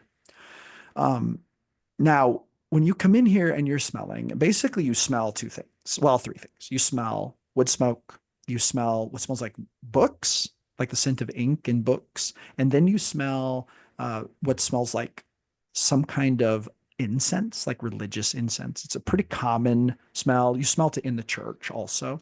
But those are the 3 things that you definitely smell right away. Now, whenever you guys walk into this common area, you know, there's the wooden chairs and table. Like it looks like, you know, it's a kind of a community area. It's like with one big table. And then Damien would say, please have a seat. I'm going to go brew this tea. And he kind of walks over to the fire and you see him get the tea kettle and gets his water. And his back is turned to you. He's just making tea. Before I walked through the door, I would have liked to have done like a quick peep behind us to see if I noticed our follower, the people who were watching us earlier. Oh, yeah. Roll a perception check. Silva's gonna go over to Dante and whisper in his ear, I could do something, but I'm not sure I want to leave y'all here alone. I got 12. You look and you do not see anyone watching you. Perhaps Selvig, what did you have in mind? If we're thinking of the same thing, it might be worth it. I could be very small. Yes, that's what I was thinking. Perhaps a fly on the wall, some would say. Shiori, when you look outside, kind of see if anyone is watching, you don't see anyone. And then I assume you're going to turn and you go back inside or whatever, like head inside. As you start to do that, you hear something rustling in the bushes across the road. Like, so you didn't see anything, but you did hear something. Okay. Can I lock the door behind me when we come inside? Yeah, yeah. Are you going to take one more peek outside toward the noise, or are you just going to close the door? Oh, okay. I thought you were saying that I was noticing it as I was already passing through. Sure, I can. You know what? Can I go inside, lock the door, look out a window? Oh, yeah, you can do that. So you Okay. come inside, you shut the door and lock it. And then if you go look through the window, you actually look into the woods across the street. There's some like kind of nice woods over there. And you see what looks like a wolf walking in the woods. And then you see it kind of pass behind a tree and look right over at you, like it's literally looking into the window. And you see that it has glowing whitish blue eyes. And it's flicking its tail in kind of a like I would say a peculiar fashions. It looks very familiar. This looks just like the wolf you guys saw when you were coming into the village. I'm And when not you see gonna- it, you just get this like strange sense, like if the hairs on your body threaten to just stand up a little bit, Like it's a little unnerving. Without looking away, I'm gonna fucking do the hand like this to whoever sees me from behind, like come over and look, you know. Any of you could see her I if walk you would like over. to. Yeah. Okay, so you can look. When you look at there, you see the wolf, and you can confirm this is not a normal wolf. It has a ghostly hue. Well, Is this our friend from earlier? I was gonna say, what was the name of the wolf again from the one that Uh, we the lore says gusty. Gusty? I kept Gusty. on. Okay, I kept Maybe on he saying wants us to Bugsy. follow him. Yeah. Anlin would kind of look around, and be like, I think we should follow. Agreed. Damien, we'll be back for that tea. And You're gonna Keep step it hot. outside. yeah. So if you step Yes. outside, the wolf is still kind of slinking around through the bushes, but then when it sees you, it kind of turns and darts. And it turns and it darts actually back toward the church. And it actually darts out into the street. And when it does, there's like an elven couple walking up the street, just kind of randomly, and they kind of go, like they look shocked when they see this wolf go running past them. So they definitely see it as well as you guys. It's not just you guys who see it. But then it Is rounds the corner around the church and disappears. If you wish to give pursuit, you could. Yeah, I was gonna say, as soon as it darted off, Anlin would have took off running afterwards or after it. Same. Okay. So Uh, I actually I actually, due to my hunter's bane, have advantage on survival checks to track fiends or fey or undead. Basically. Oh, that would help you in this case, actually. So you can roll a survival check if you would like. Now I do have a question. I know that Anlin is going, Delante is going, and Selvig is going. Shiori and Peter, are you guys going to join them, or are you going to stay with Damien? I'm saying. Okay. I was gonna ask the couple if they have seen this wolf before. The elven gentleman kind of says, well, I don't know. It looked like a typical wolf to me. And then his wife kind of like grabs his arm. She says, and she whispers to him something. You could roll a perception check because she's trying to keep you from hearing it. Let's do that. Okay. But meanwhile, Delante, Anlin, and Selvig, you take off after the wolf. And with a quick survival check, Delante, what did you make on your survival check? In 17. Okay, so you quickly realize you're not tracking a normal wolf. This is some kind of otherworldly creature that you are tracking. But you can, you can smell the ethereal scent. You can, see the little traces of the motion and how it has cast the dirt aside. So it's like, you're kind of picking up on all these little signals, and you see that the tracks have rounded around the church and have started running up north, as if kind of moving to the north end of town. And as you guys round the corner, you do see the wolf. It's quite a ways ahead of you, but it is just darting up the street. And people on both sides of the street are like, oh, like they just look shocked at this wolf running up the street. Now, Shiori, what was your perception check? My name is I keep calling you Kira. Kiori. I got a 13. So you heard the elven woman whisper to her husband, "That's Gusty." Mm-hmm.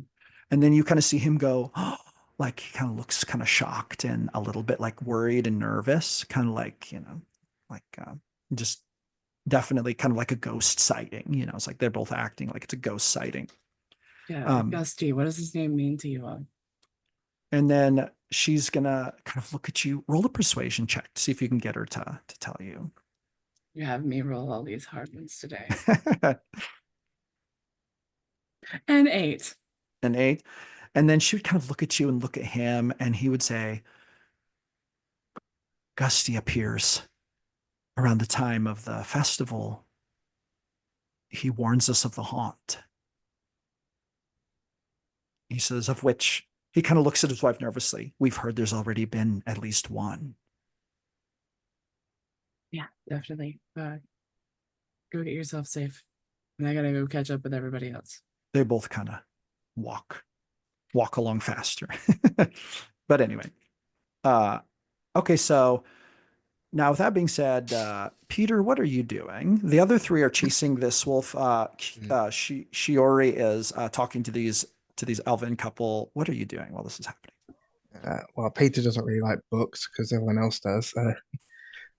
He's probably not going to go up to any books, but he's going to Well, you like don't see any survey. books. You don't see any Oh, books okay. right now, but you do see a hallway, and there are Mm, 5 doors. There's like 3 on one 5. side and 2 on the other. And the 3 on one side, those doors look Mm, like kind of normal doors, but the 2 on the right side, they are both actually locked, and the doors look a little bigger and sturdier. So you're not quite sure. You do know this is a living quarters and study. So it looks mm, like the business doors are to the right and the bedroom doors to the left, probably is what you're looking at. But anyway, mhm. Damien is kind of like, where did they run off to? The tea is almost done. I'm sure they were going to fetch something for the tea. Oh, well, we have everything, honey and sugar, unless you like cream in your tea. God, I don't know who. creamy tea. He's like, well, sometimes the people in this village drink tea in strange ways. The other day, I saw somebody pour it over a cake and ate the cake. Do you Mhm. believe it? I He don't kind of believe shakes his much. head. He turns back around and proceeds to pour the tea. He's like, well, make sure that they know it's ready. He's just like pouring it. Anyway, I will. I shall fetch some. so what are you going to do? Are you going to kind of stay there? Or are you going to go out No, the. I'm gonna go out the front see if I can see the others. Okay. So when you go out the front, you Hmm. see Shiori. She just got done talking to that elven couple, and you two can Hmm. talk to each other if you want. You're like reunited. Sherry, I don't know, something that Damien says just really put me on edge about that tea. He's saying that all these villagers do odd things with the tea, like one person poured the tea over a cake and ate it, and it's just that's rubbing me the wrong way. Well, I'm gonna. Shiori, you would recognize this as a very elven thing. I was literally gonna answer that way. Yeah. Like I was That's just going just to assume confirmed. that was the thing. So yeah, people of different cultures do a lot of different things, but that definitely doesn't seem that weird to me after Oh, spending my life with elves. hmm, okay. And it's also pretty good. Don't knock it till you try it. Hmm. Uh, maybe one day. Yeah, yeah. Now, at this point, Shiori and Peter, are you going to give chase to your friends, or are you gonna? I don't want to like skip you doing that if you want to, but if you don't want to, that's okay. You can stay put. But you do see them kind of rounding around the church, heading You up wanna go? the north part of the road. You wanna go catch up with the others? Yeah, I guess we could. I mean, we still need to see the books before. Yeah, we're already pushing a lot of boundaries with this holy water situation. So Yeah, maybe we should just wait till the high priestess comes back and lets us in. yeah, good Um, point. plus, right now she likes me, so we need to take advantage of that. Mm. Um, but yeah, And the they're more she, chasing Gusty. yeah. So, I take that to mean you guys are going to follow your compatriots. Does that sound about right? Okay, so you two are a little further behind.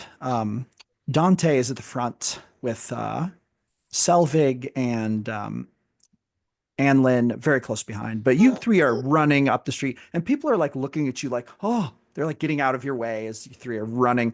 And Gusty goes running up past the church, past the apothecary, and then quickly darts left as if running back toward the tavern. And when he does a strange thing. He kind of stops and he twirls around and looks back at you.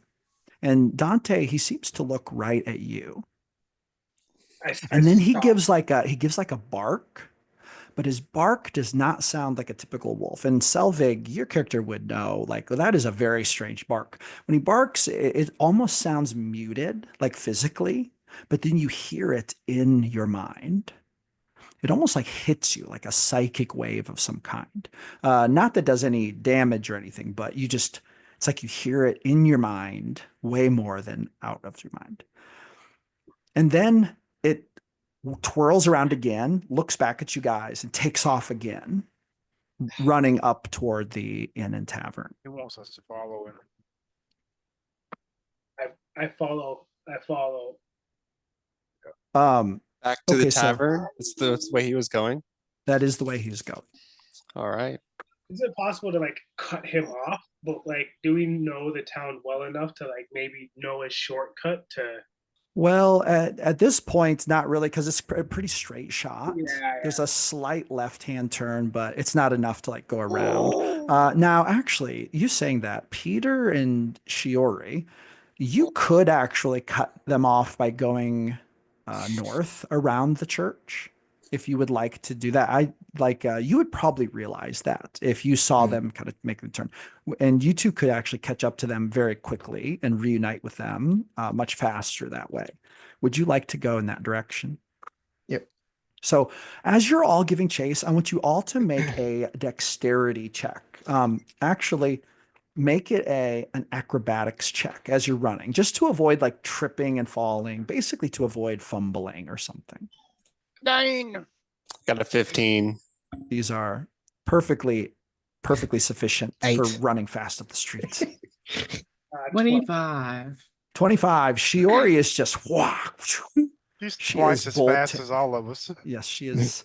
She is bolting and very dexterously running up the street. Doing dope monk shit. Only How about you, Anlin? Anlin, what did you get for your? And then got a 15. Oh, okay. Yeah, you're good to go. So everyone on the street is just like, like this wolf is running. You guys are chasing it. You guys would get up to the point where you just turn the corner enough to see the inn, and then you see Gusty dart inside, like in the front door. And when he goes in there, you all now, you don't hear it with your ears, but it's almost like a wave hits your brains. You hear this like howling yip, kind of like a dog who is low key whining to get out of its kennel, but it's not full blown whining and crying yet, if that makes any sense. What would you guys like to do? Now, and I should also note that you see seated at the tavern on the outside, both of those elves that you saw earlier, Magnus and Thora, they're both sitting at an outside table and they see this wolf run past and they kind of like look at it, but they do not seem near as surprised as anyone else. When they see Gusty run by, they're just kind of like watching him, almost like they expected it, or maybe even like they've seen it so often that it doesn't really surprise them. But other than that, you don't see anyone that you directly recognize outside the tavern, although it does look like the tavern has gotten a little busier since it is close to lunch. So at this point, you guys are just outside the tavern. You could choose to stop here or run inside, but Gusty leaped through the door and is inside. We don't hear anybody like screaming or reacting to him coming inside. Interestingly, you do not. And Lynn's gonna kind of We just Take walk in. Oh, he was gonna sit down at the table with the Magnus and Thora and ask what they know about Gusty. So if you sit down with them, they kind of like look over at you, and then Magnus is like, he would say, let me see if he would say this. He would say, look at you as if like almost like he's mocking you a little bit, and he would say, Gusty is her companion. He's the harbinger. And then Thora like elbows him, and she's like, Magnus, that's not for us to talk about. Well, then could you perhaps direct us to someone who could talk about this? And then Thora's going to say, look, she says, if you want to talk to someone about this, it would be Elreese. She's actually inside if you'd like to talk to her. Yes. And Anlin's going to stand up and walk inside and look for Elreese. Okay. What would everyone else like to do at this moment? We're gonna follow and tug on Peter to remind Peter to stay with me and actually try to talk to these people. They like you or something. And I think Delonte would have just like casually walked inside, like nothing was wrong. I kind of just walk in behind Peter, kind of giving big support. All right. Now, when you guys walk into the tavern here, I'm going to try to put this. I'm going to try to do a whiteboard. And this is a little experimental. Oh, so you guys can interact with this. Okay, good. I was hoping you could. Now, I'm going to put something in here. Oh, heck yeah, you can draw on it. That's awesome, actually. All right. Okay. There we go. So here's the tavern. Now, you can see there's not like a grid over it, but we can kind of eyeball it because these bigger squares kind of here, they would be like a 5 foot. Like those tables are roughly 5 foot by 5 foot. Now I'm gonna put your tokens in here because this is actually a good moment for tokens. Let's see if this works. I hope it works. Yeah, heck yeah. And they need to get a little smaller. However, Peter actually quickly goes to the there you outhouse. go. Heck yeah. So go ahead and put your tokens where you would like them to be. Can you guys see this okay? Is visibility okay? Ah, Yeah, visibility's absolutely. Good. I think this is a good way to do this. Thank you guys for bearing with me. This is a little untested. But I think this would be a good way to do this.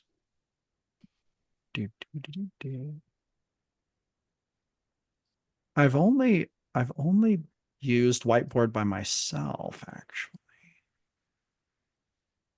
Okay, here we go. Elreese is at the bar. That's how we're gonna do it.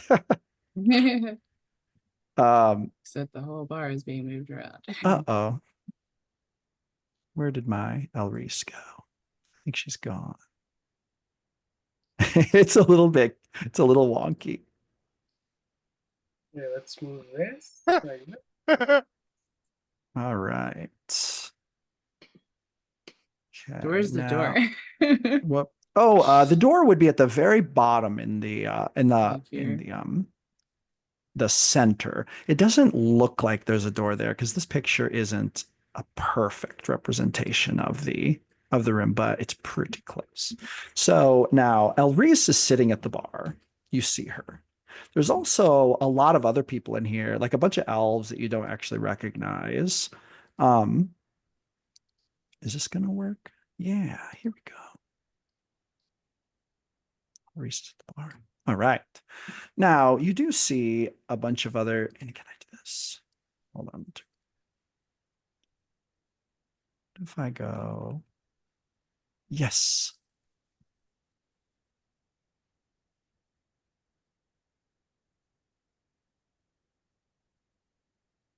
Now there's an elf that looks dressed like a lumberjack sitting over here. And I could actually show you a picture of him, but I think I can only either share or have whiteboard. So I'm not going to bring up a picture right now, but he has a long dark hair. It's in a braid. And he has like a big axe on his back. Looks like a lumberjack type axe. And he is sitting at the bar, and you guys see that he's drinking some ale. And Elreese is over here. And then you see that there are some other elves as well, kind of sitting around. We're going to go like this.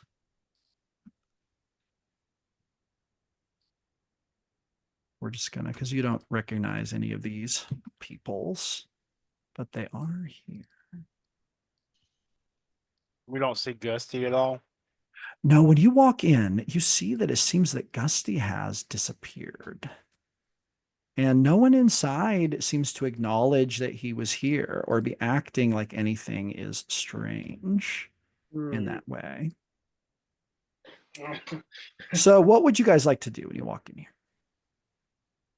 Anlin would have walked up to Elrise the moment that he spotted her. Oh, okay. So she's up at the bar and she's actually eating lunch, it looks like, and she's nursing an ale. So you walk up there and then she kind of looks over at you, and she says, "Oh, hey." Why, hey yourself. But explain what's going on. Why all the caginess? All right, you come in here, you talk to Peter, and now you've got people spying on us. What's going on? She's gonna say, "Okay, look, um, don't get don't get all bent out of shape, but as I said before, you're outsiders, and we have a vested interest in keeping a little eye on you." She says, "With that being said, I'm willing to talk more if I know that we're on the same side." What side are you on? She You kind of keep saying these sighs. sides. She kind of sighs a little bit and she's like, "Listen, that is a question that I'm not even sure I can answer right now." She says, "However, I will ask you a question that might help us to get there." And she leans in close, and she says, "What's your take on the church's role in all of this? Just as an entry level inquiry." Now, I would love to be able to answer that, but no one will tell any of us what all of this is because, oh, we're outsiders. Uh, Now, at But this point, this elf with the I, axe over here, he hears you talking and he kind of bellows out and he says, "There's a reason no one will tell you." He says in Elvish, and he kind of steps out from the side here and you see him like pull out his axe and he says, "It's because you don't belong here." uh, Anlin is going to stand up, and you said he drew his axe. Yeah, he literally pulls out his axe. It's like a lumberjack axe. Gotcha. Yeah. Uh, Well, like it's got like two, like one of his axes with two blades that you used to cut wood with. the moment he does that, Anlin would have like shot up out of his seat and whipped the halberd off of his back and kind of like leveled the tip of the spear on it on the tip of it like to his eye level, uh and just to tell him to choose the next words out of his mouth carefully. I don't mind spilling even more blood. You guys see Elrise back up back here. Do any of you want to move your characters? You can go ahead and Yeah. move your characters. I would like to run up right there in the middle of them too. Not directly in the middle, but like at the third perspective. Very good, And very good. I want to be like, yo, come on, let's not be violent. And what are you doing? You need to chill out. He drew Bro, his axe on me. It's true, he did. And everyone here is on edge. This is a freaking really intense time. People This die this every elf time over he's here kind of walks over here, and this elf walks over here. They seem to walk over in front of the door, these two elves. And This they're is- also kind of dressed like lumberjacks. This is when Delante speaks up and says, "You guys should think about your next moves very carefully, friends." You guys see that Charlie and that other girl, Anna, are behind the bar. But when they see this happening, you see them kind of back away and they kind of back behind the door, kind of like where you go back into the kitchen behind the bar there. They like back out of the room. And you guys see like Charlie flashes a look at you, Delante, with like a really cautious look. Like, and you can roll an insight check to kind of see what she's like. She's a pretty expressive person. So you might be able to pick up on what she's laying down. Do we see Peter's brother anyway? He actually is not in sight. I got a Of course 18 he's on not my here. So the look she's given you is pretty, pretty typical. Be careful. These dudes are like dangerous dudes. Like she's giving you like a watch out, be careful. This is a dangerous situation kind of look. Dangerous enough that she's like going back into the kitchen. I kind of just give her like the quick wink and tell her to go back to the kitchen. So this elf here in the front, he kind of shouts out now at Anlin. He kind of shouts, You outsiders think you can just stroll into our village and meddle with forces you don't understand? He just like bellows out and he holds up the axe. And he's just like waving it. So yeah, the moment he goes to raise his axe, Anlin is thrusting his halberd, the tip at him, I want to try right? and catch it. Is it going to be an attack? Uh, More like, so as he's kind of like, so is he holding with his axe with both arms, just with one arm? He's holding it with one arm right now. Okay, so, yeah, so Anlin is trying to lift up the halberd and kind of like basically Disarm? lock the halberd, or the halberd's gonna go in between the axe and his shoulder, and then I'm gonna sweep down, kind of knocking the axe out of his hand. Okay. Roll. Okay. Now, Shiori, you had mentioned you might get involved in that. Are you going to do anything about that, or are you just going to let that go? If Anlin was thrusting the weapon like he was gonna try and stab the guy, I was definitely gonna try and grab the pole arm.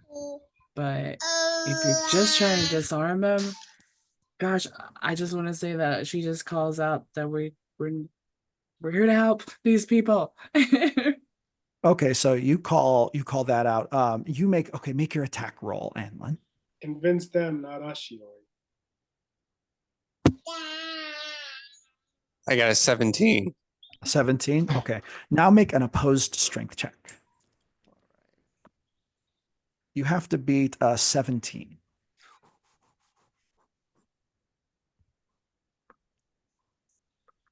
Dang, I got an 8. So you Shoot. you come out Shoulda with your thing raged. and you like shing, the weapons kind of clash and you circle around. And then he's able to hold on to the weapon as you finish the maneuver.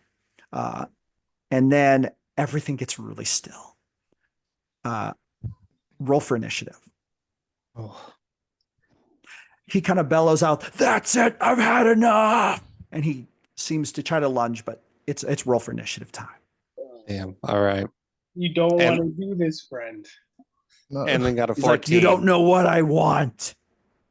That's what he says. 7 for Delante.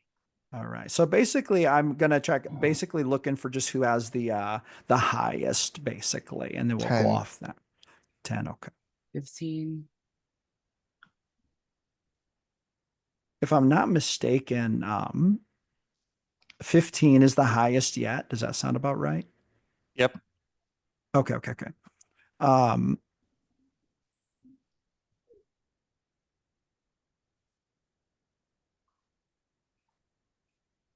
I wanted to be known that I was not trying to end this in violence.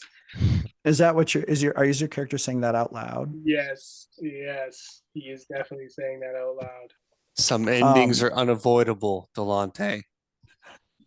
Okay, so Well, Anlin, so at this point my- now, Shiori, you rolled a 15. Is that the highest initiative roll we had? Or did anyone else roll higher than that?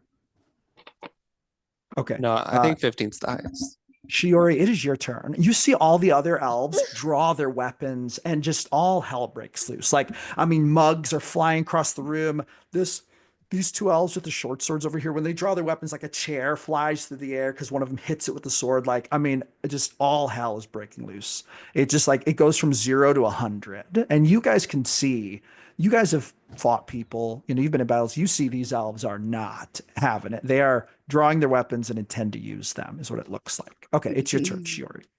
So Dante, right before this all went down, said to me, "Convince them, not us." And I'm going to put my finger in his face. And I'm going to say, "You're putting the entire work on me to convince them, not us. It's going to take the whole group. And this is your fault, just like it is everyone else's." And then I'm going to hop the table and run over to El Reese. If I can do that. Will it let you move? Yeah. Just wanted to check with you to make sure that was doable. Oh yeah, no, go for it. Go for it. I'm gonna You left his threat range. You have an ability that keeps you from being attack of opportunity, right? Indeed, I do. So you kind of see that he intended to take a swing at you, but alas, you were too quick and you dodged out of the way. Off the table. Yep. When I get over to Elrise, I just want to be like, "Are these your people?" And then Elrise kind of puts her hands up and she's like, no such luck. She says, you're on your own on this one. She says, I'm not getting in. Sorry, 1 second. She's like, I'm not getting in Colt's way. That's Colt Winthrop. The guy with the axe. Yeah, the guy with the axe. Okay. Oh, I still got we've heard that name before, right? I actually don't think you've heard this Oh, name we before. okay, have. never mind, never mind. You I've got haven't so seen much any movement of left, y'all. these. But anyway, Shiori, what would you like to do for the rest of your turn? Gee whiz. I guess I'm gonna run across the bar here and go for a grapple on the elf guy with the axe. Roll to hit. All right. Shiori is severely disappointed in the group. I didn't do anything. Vincent. Except for you and Peter. I'm a little disappointed that Peter didn't talk. I got a Yeah. I got a 20, unnatural 20. Okay, so yeah, you're like leaping. I'm assuming you leap over that bar and you're just like, and you Yeah. you come at him and it's almost like he barely even realizes what's happening before your fists are just like, now roll for the grapple, opposed strength Okay. check. Yeah, so I'm gonna do all like You have to make a 14. yeah, what was the non-lethal, and I'm just going for the grapple, no hits. Okay. And I get like a bonus on that too. I gotta pull that up. Okay, I got a 17 plus 3. That will make it. So you get him in a grapple. And he is now grappled. Okay. And then as you grapple him, he kind of he's trying to shake you off and he's like, you're dead. All of you are dead. It's like, you're not coming into this village and ruining things. He's like, you don't even know what you're messing with. Anyway, so would you like to do anything else, or is that the end of your turn, Shiori? I think that's everything that I can do. It's Anlin's turn. All right. Alan is going to bonus action rage. And as he does that, the typical roots are going to crawl up his neck. And then with non-lethal damage, he is going to attack this guy with his halberd. Okay. You say non-lethal, so you like hit him with the flat of your blade instead of Yeah. Okay. Roll to hit. Dirty 20 That will hit. Roll damage. for 8. 8 points. All right. Thwack, you hit him. He's like, all All right. Second attack. Because he's grappled, so 13 to hit. 13 to hit. That will actually, let me see. I think you might get advantage. That was with advantage, yeah. Oh, with the okay. grapple. The first roll was a 10. No, that misses. Of course. All right. That's going to be the end of Anlin's turn. Are you going to remain in that position right there? Oh, yeah. He's staying right there. All right. It is Peter's turn. Peter's just gonna yell enough and then cast suggestion on Colt. He's gonna say, take your friends and go home and think about the real danger here that's gonna kill you. He's got to make a DC 15 wisdom save. Oh, he got a nat 20. Nice. Damn. So he like surprised. now let me see. Is there on a failed save, it pursues a course of action to describe the best. Doing everything to get killed, I swear. Gotcha. Yeah. So he just kind of like he's like, get out of my head. He just kind of roars at you and tries to shake Shiori loose. How big is he? He's about, he's like a large elf. He's not like super big, about 6 foot tall, stout, muscular. Okay. Seems very angry, very angry. Go ahead, Peter. Do you have any other things to do? I'm just gonna ready my spear. Okay, very good, very good. And then it would be Delante's turn. Okay, can I do a quick survey of the area first and foremost to see like how these other elves are looking? Yes. Is it just this guy, or is it like they're all getting ready to like swarm us? And You see that they're all getting ready, and they're all dressed relatively similarly. They're all dressed like lumberjacks, like woodcutter elves, like elves whose trade is to go out and cut wood. But they are all armed. It seems that they came here armed with bows and short swords, and one of them has a war hammer. So it looked like they didn't just come here for a a drink. friendly lunch. Yeah, on their lunch break. Okay.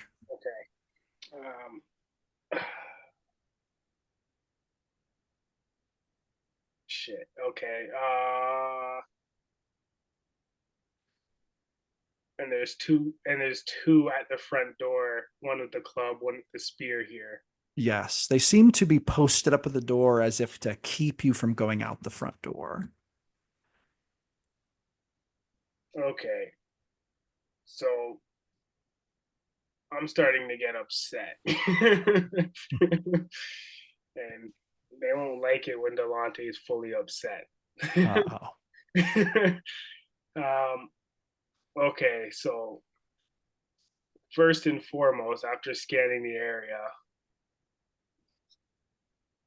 Now you do know, now there's a staircase that goes upstairs. And now, once again, my apologies, this isn't a perfect representation of it, yeah, but so it it's goes upstairs to basically the rooms, right? the staircase is over in do I have a highlighter?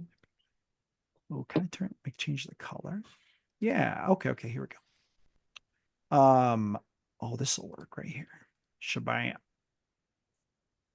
The staircase is over here, going upstairs. And then there's a door here going back into the kitchen. And then there are some windows, as you can see, but those are pretty much the only other ways in and out, I was really other hoping. than the front door right here. Okay. I mean, okay. I think first and foremost, I'm going to do a nice slide across the table here. Okay. Turn my blade to the blunt end and go to swing at this guy straight in the dome. Shabam. Elf number 3. This is a sturdy female elf with auburn hair braided tightly. You can see that under her cloak, she's wearing chainmail. Roll to hit. So again, I kind of like slide over the table and like just with one hand try to go and like see what I can do here. Shabam. Roll to hit. As 14, you slide across the table, she looks kind of surprised at your nimbleness. a 14 A 14 will hit. for 9 damage. And you say that's non-lethal? Non-lethal. Okay, But I'm actually gonna swing at her again go for it. and like kind of try to like I don't know, I guess like butt her in the stomach, like just not trying to kill her, I guess, but Okay, getting a dirty 20 that will hit. for 14 damage. 14, all right. So that one hit pretty hard. She kind of, you kind of hear her grunt, you know. You get the sense, oh, she's not accustomed to being hit that hard. Like she's probably not like a professional fighter for sure. But anyway, would you like to make any other movements or actions?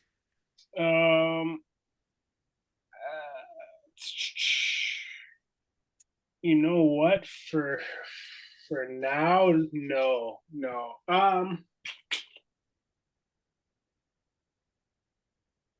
You know what? I'm gonna kind of I like grip my blade and like just like have my hand underneath it as I slide across and like I kind of get like a drop of blood as I use my blood maledict and like enlight my blade with some flame.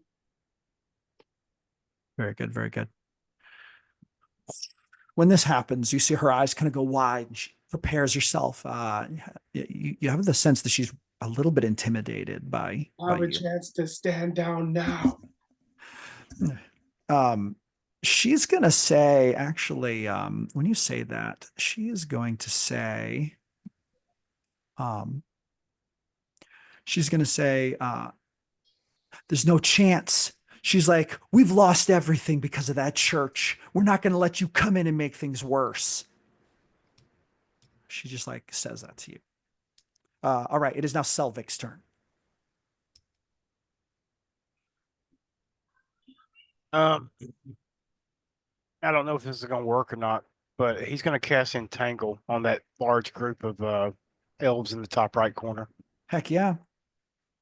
You see those plants back there? They suddenly sprout out. Vines go everywhere. What's the save on that? 15 strength. 15. All right. Okay, so number 2 is entangled.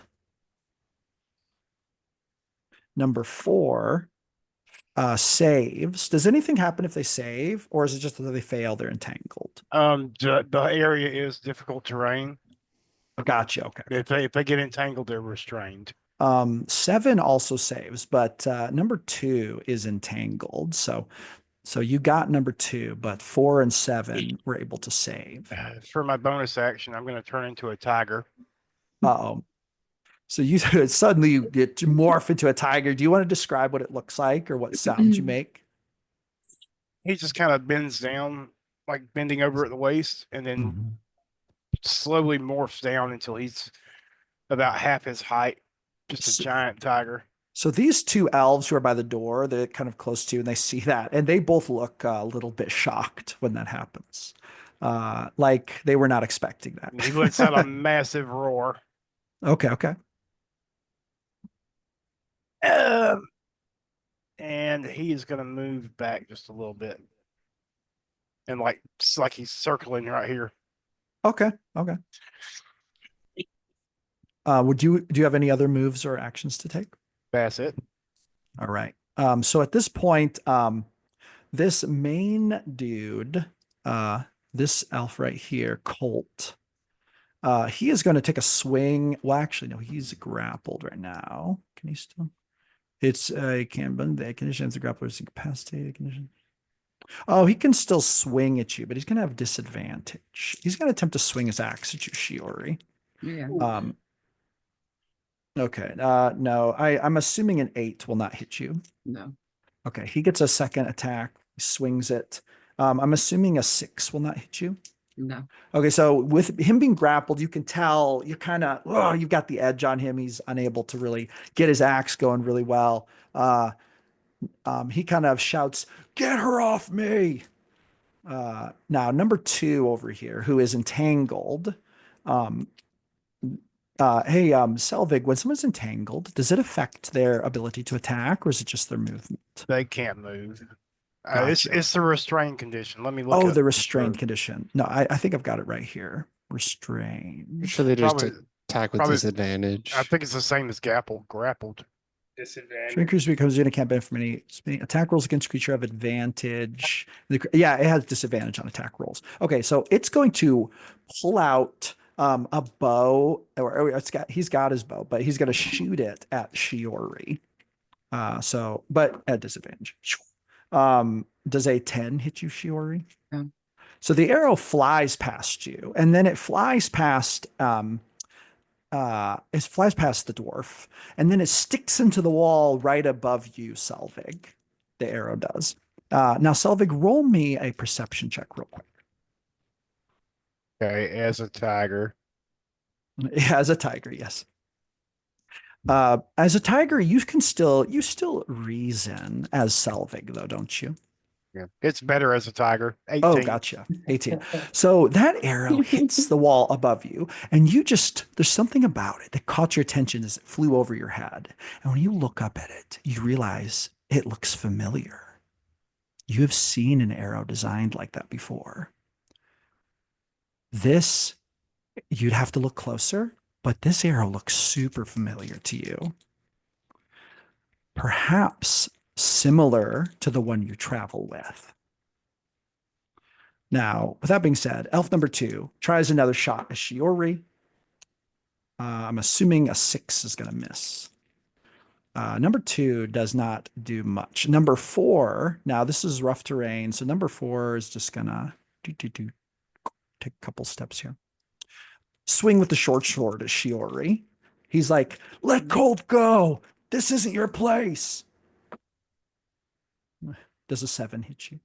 No. Okay. I've got my He's- back against the bar and dudes in front of Oh, me and stuff. So This time he rolls an 11. Does that hit you? nope. So you guys just see Shiori dodging all of these attacks, just like, While hanging on a dude, looking pissed at all of you. She's doing Matrix shit.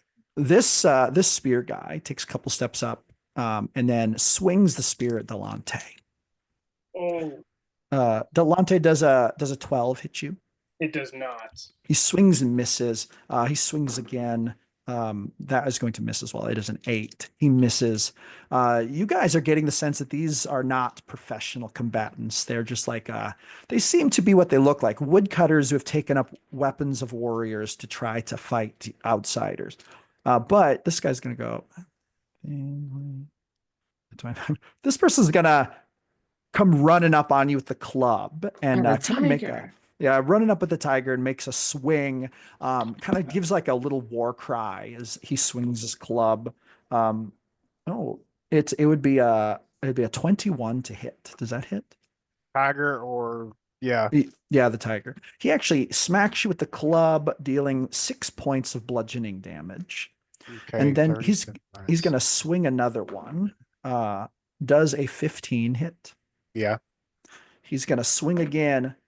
Thwack. He hits this time for 7 points of bludgeoning damage. And that is all he's got. Now this short sword elf here is gonna come actually jump up onto the tavern, the bar, and he's actually going to sheathe his, well, not sheathe it. He's gonna stab his short sword into the tavern, like throw it down, and then lunge himself, like throw himself down at you, Shiori, trying to seemingly tackle you and in turn Colt to the ground. So he's doing like basically a stage dive attack. He rolls a 21 on that. Does that hit you? Definitely. Roll opposed strength check. Okay. While also grappling a dude. Yes. See what I got here. It's not looking good. It is a 10. A 10. All right. He rolled a nat 20. So he actually Jeez. plows into you, and both you and Colt and him all go prone on the ground. Now, so his attempt to grapple you did not actually grapple you. It just knocked you down and knocked you off of Colt. So right now, you and Colt and him are just Ooh, I have basically deflect laying. attacks. Do you want to use that? Let's Do see, you want to try hold to on. use Let me see. When attack roll hits you, okay. If the attack roll includes bludgeoning, piercing, or slashing damage, you can take a reaction to reduce the total damage. So This no, would be that's not going to work bludgeoning. for that, would it? Yes, you could use it. I would Okay. count it as bludgeoning. You could totally use it. Is he damaging me? He would not be damaging you. Actually, that's true. He's just Yeah. trying to grapple. There would be no Okay. damage dealt. Yeah, So so- I guess maybe it wouldn't work. Yeah, So specifically basically, for deflecting damage. do you have anything that keeps you from going prone if you'd be knocked prone? As an elf or as a monk, I'm not sure if you have anything like that. Definitely not while I'm also grappling someone else. Oh, okay. So yeah, the three of you basically just go down on the ground and are prone at this point. So that is going to end his turn. And Shiori, it is now your turn. Well, I had a plan, but that's not a thing anymore. Okay. Well, it's not gonna cost me really anything to get up. I know it's supposed to be like half your movement, but I've got so much. So can I get up and attempt to re-grapple the axe guy? I'm going for like an arm bar. Yeah. Are you going to just kind of like stand up, or are you just gonna like roll toward him and grab him, or like what are you gonna do? I want to stand up and get like Okay. in a more dominant position. So you stand up and you jump down on him with a little jujitsu, maybe. I don't know. Yeah. Go Yeah. for it. Roll that attack, but you're going to have advantage.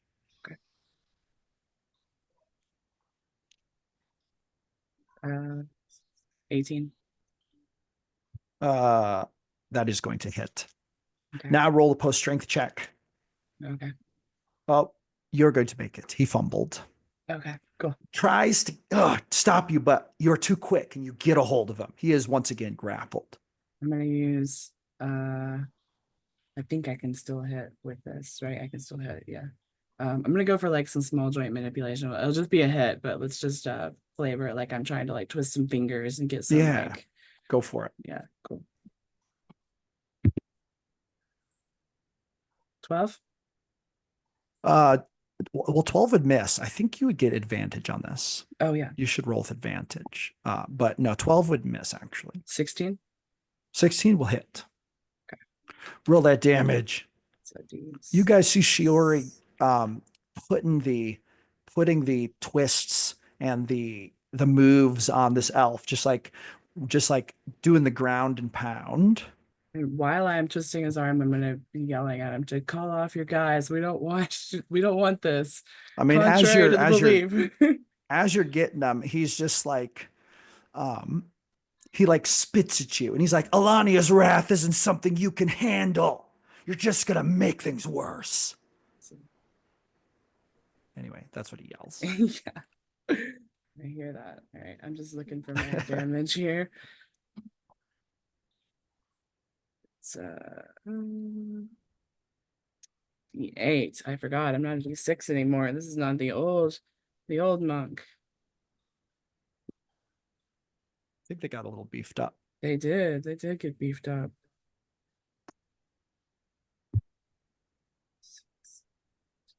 8 points of damage. All right. On his little pinkies. Were you trying to make this non-lethal, or is this normal damage? Yeah, I'm just trying to mess his fingers up. I don't want to be lethal, but I'm definitely trying to get him to listen to me. All right. So yeah, you're just like, putting the twist on him. And is that going to be the end of your turn? Do you have more stuff to do? I could definitely hit him like 3 more times and I'm gonna stop there. Oh, you're going to stop? You're not going to do any more? Okay. It is going to be Anlin's turn. All right. At the start of my turn, Shiori, you're going to get 5 temporary hit points as the roots of the world tree are going to connect to you as well. And then I'm going to swing twice with my halberd on this cult dude. Missing the first one with an 11, the second one. Yeah, don't forget you get advantage. Oh, you're right. So I got a natural 20 with that advantage. A nat 20. That's a crit. Non-damage or non-lethal crit. 18 bludgeoning damage. Or 18 damage with the halberd. And then my second attack on him is a dirty 20. Whack him. A dirty 20 will hit. So as you're getting him, grappling him, sure, you see this thing just like he's got his halberd out. He's just bashing him. What was the damage? 8 damage on that second one. Okay. And then after that, I'm gonna tell him that he can call off his goons at any time. And then that's the end of Anlin's turn. All right. It's going to be Peter's turn. Okay. Peter's kind of given up trying to calm him down, so he's just going to cast slow.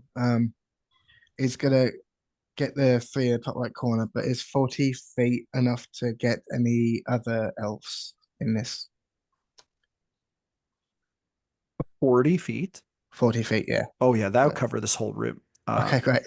You could hit all the elves on, you could, does it differentiate, or do you have to try to not hit your compatriots? Of my choice, but I can only pick 6 of them. So you could hit, this room is small enough that you could hit any 6 you want, really. Yeah.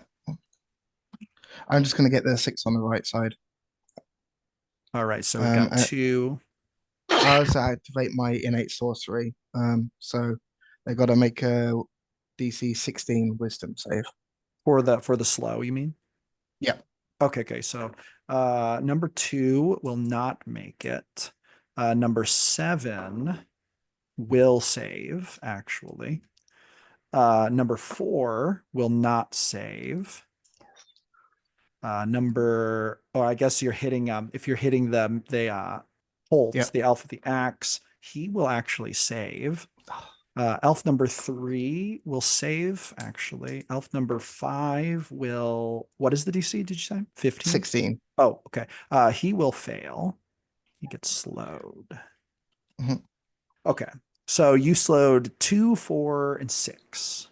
And then I'm going to move there. Okay, very good. It was 2, 4, and 5. Yeah. Oh, you're right. No, you're right. 2, 4, and 5. You're correct. Every other one. Yep. All right. So they are slowed. And basically, does that just do what it sounds like? Isn't it? It's -2 on AC and Dex saves, and they can only they don't get reactions, and they have to pick a action or bonus action on their turn. Oh, gotcha. Okay. Oh, that's not very good. Okay. I don't think they can cast spells, so the other bit's not really important. Gotcha. All right.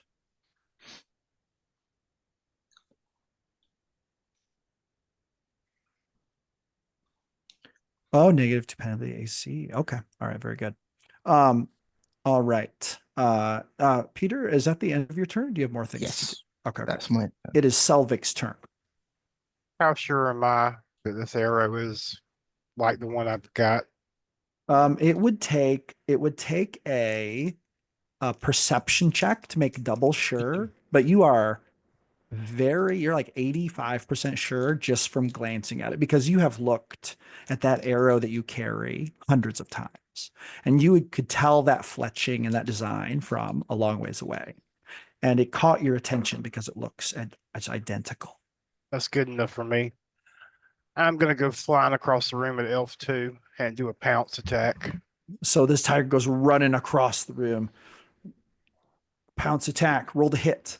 2 is like, actually, so 2 is entangled and slowed. And then it's like, he's looking down, trying to see what's going on with his feet, and then looks up, and this tiger is just like leaping over the counter. And then he screams. Anyway, So roll to pouncing hit. is okay. Yeah. I rolled a 1. Was it oh, you would have won. Oh, that actually misses, even though he's slowed and he's But in. I do have 2 attacks, so I can try to bite him too. Yes. Shabam. Nat 20. That will be crit. 25 damage. Wait. 25 I'm sorry. No, that's 10 damage. Piercing. 10 damage. Okay. Is that with the crit damage? Because it should be at least doubled for crit. Yeah. Okay. Oh, it should be doubled.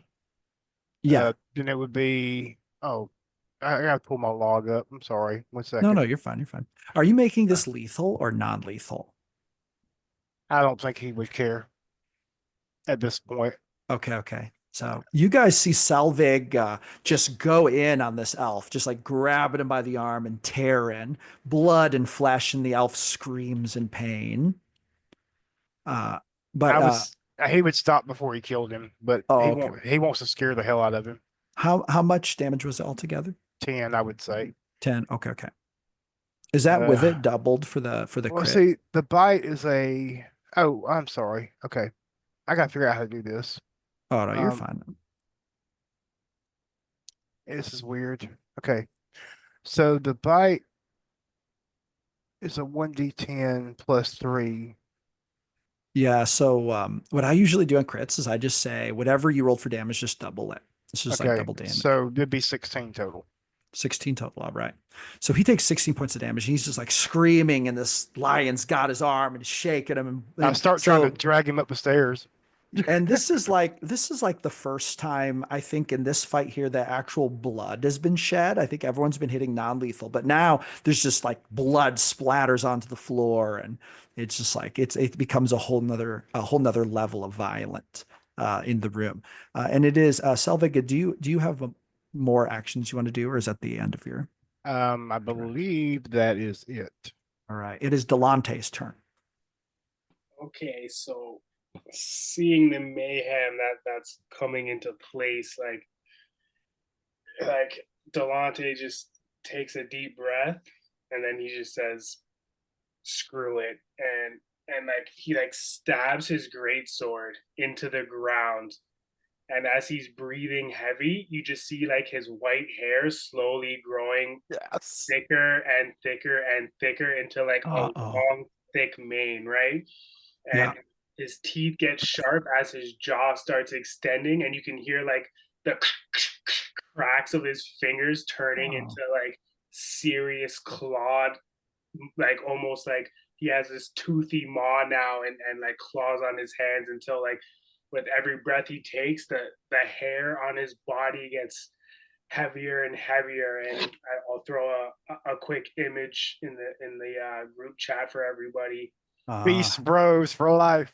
And he essentially uses his lichen to just transform. As you transform into this lichen, this number 3 alpha the hammer, this sturdy female alpha the hammer, she looks at you and she just like looks up and watches you transform. And you see this for a moment, this look of fear on her face. Like and then the she just like rips off his body and like his pants are made so it can contain his legs, but like even his legs have that like dog like back loop on them now, and it's just yeah.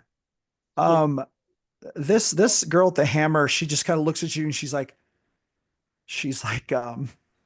oh, what are you? A monster. She's like holds up her hammer. I take her head and try to smash it through the roll to hit. Are we still doing non-lethal, or have we left it behind? This is an unarmed strike, non-lethal. Okay. I forgot something. Yeah, go for it. I was supposed to roll a concentration check for the entangle, and if he was still entangled, I should have had advantage. Oh yeah, go for it. Wait a minute, a constitution check. You needed to make a constitution check? Yeah, entangle's a concentration spell. Oh, okay, gotcha. Okay. Yeah, I passed. All right, shebang.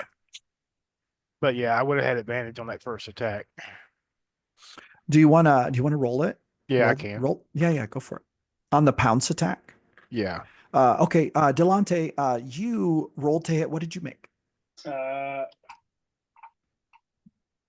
Unfortunately, first one's only a 10. A 10 will miss. It's still a miss. I'm allowed. Oh, is it? Okay. In this form, I anytime I take the attack action, I get like another attack, like when I use an unarmed strike. Yeah, go for it. Get another one. So we'll try that. Oh my god, another 10.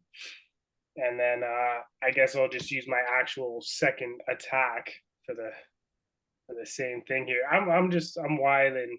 He's a beast. He can't really contain himself right now. So this elf is looking a little bit nervous, but her determination looks steady. She seems to be 16. A 16 will hit.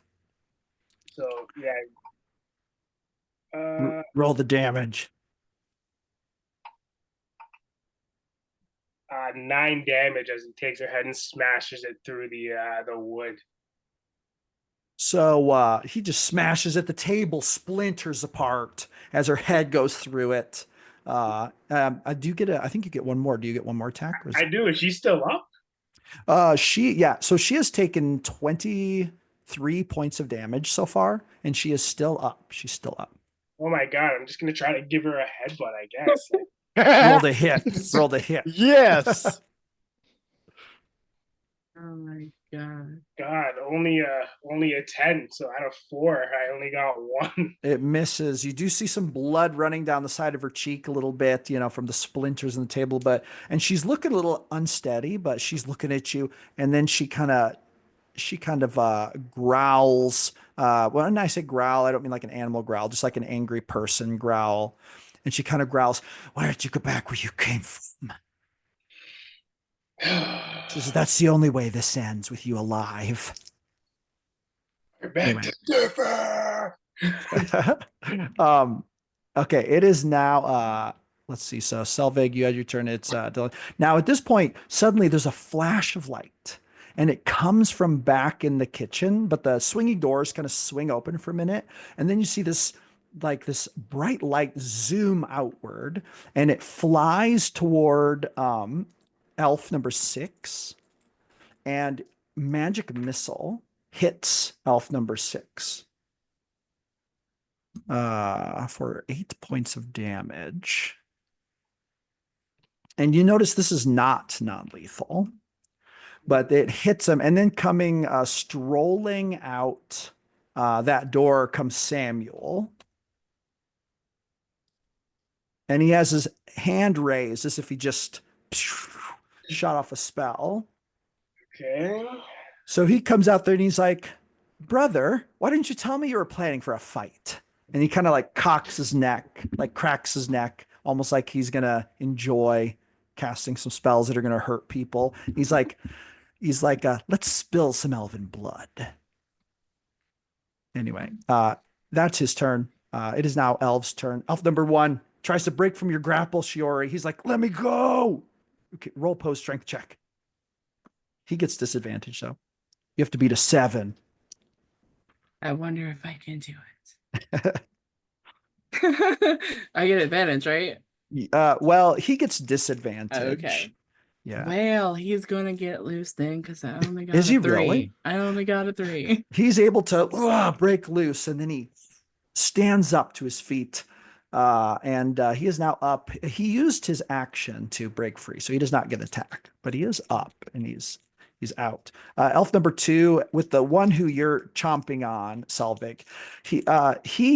He's like this kind of like hard looking elf with a scar on his cheek. He drops his bow and pulls out his dagger to attack you. He does have disadvantage and he is slowed. So he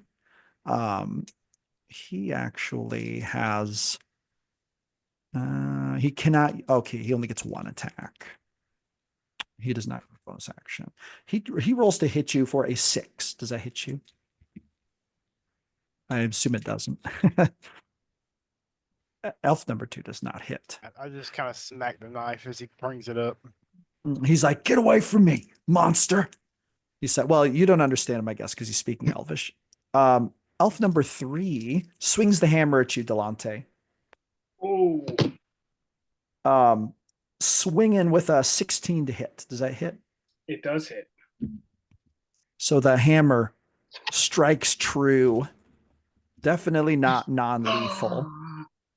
I gotta find the right dice. Here we go. 5 points of bludgeoning damage.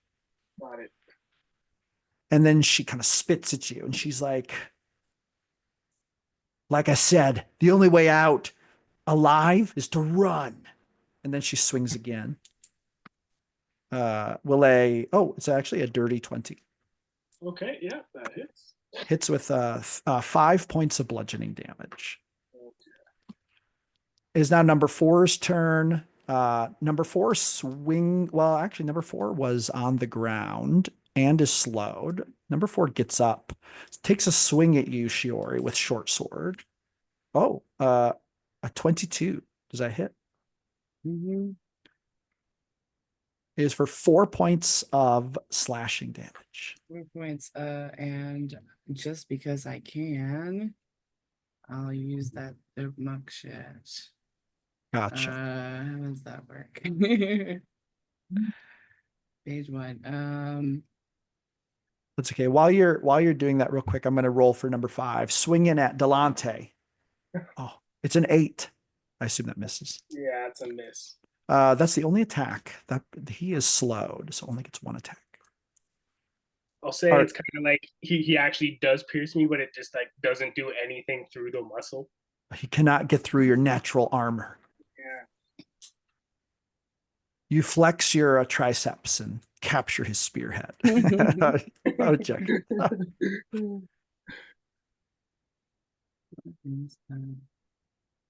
I've lost it somewhere. Oh yeah, deflect attacks.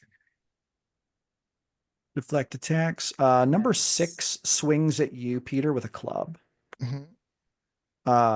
Does a 20 hit? Yes. Club hits for 4 points of damage. Swings one more time. Oh, it is an 8. I don't think that hits. Swings How and much was that in misses. total? It was 4 points of 4.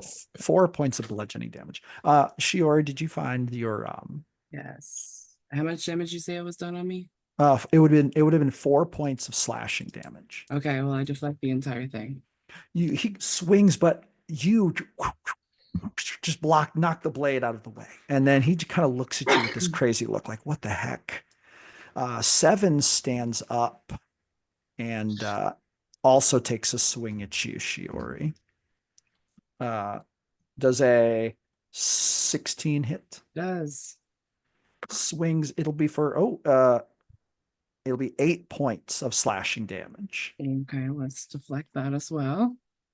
So are you deflecting all of it? I got it's a D10 plus my Oh, gotcha. You got to roll monk for it. Okay. level and stuff, but I got a 10. Oh, how much damage you say it was? Oh, it was 8. Okay, So yeah. yes, you would deflect it all. And then the elf number 7 gets one more attack. They're swinging at you. And this will be a 9. So I figure that doesn't hit you. Does a 9 hit you? Shiori? Yeah. Oh no, definitely not. Okay. Swing and a miss. It is now Shiori's turn. Oh, okay. So I look at the elf with the axe that I've been entangled with this whole entire time. Hold, And yes. I just So you should roll a quick insight check. Okay. I can do that. Insight. This won't count as your action or anything. This is 9. just so as they're fighting, you kind of get the sense that Colt is their leader. Mm-hmm. And they're all kind of like, I mean, all of them are sort of like he's kind of the focal point. Like these elves are coming in and attacking you because you're attacking him. I mean, elf number 2 is getting his arm just ripped off, and there's a spellcaster over there, but they're kind of like just coming after you because you're attacking Colt. And you get the sense that Colt is probably a pretty key person here. You have a feeling that if you could get him to call his men off, they would probably obey. And it's been obvious that I've been trying to do that the whole time. Yeah, yes. But just as an observation. Yeah, I'm going to yell at Colt and tell him that this is his last chance to tell his people to chill out, and I'll tell mine to chill out. And do I get any response from him? So when you say that,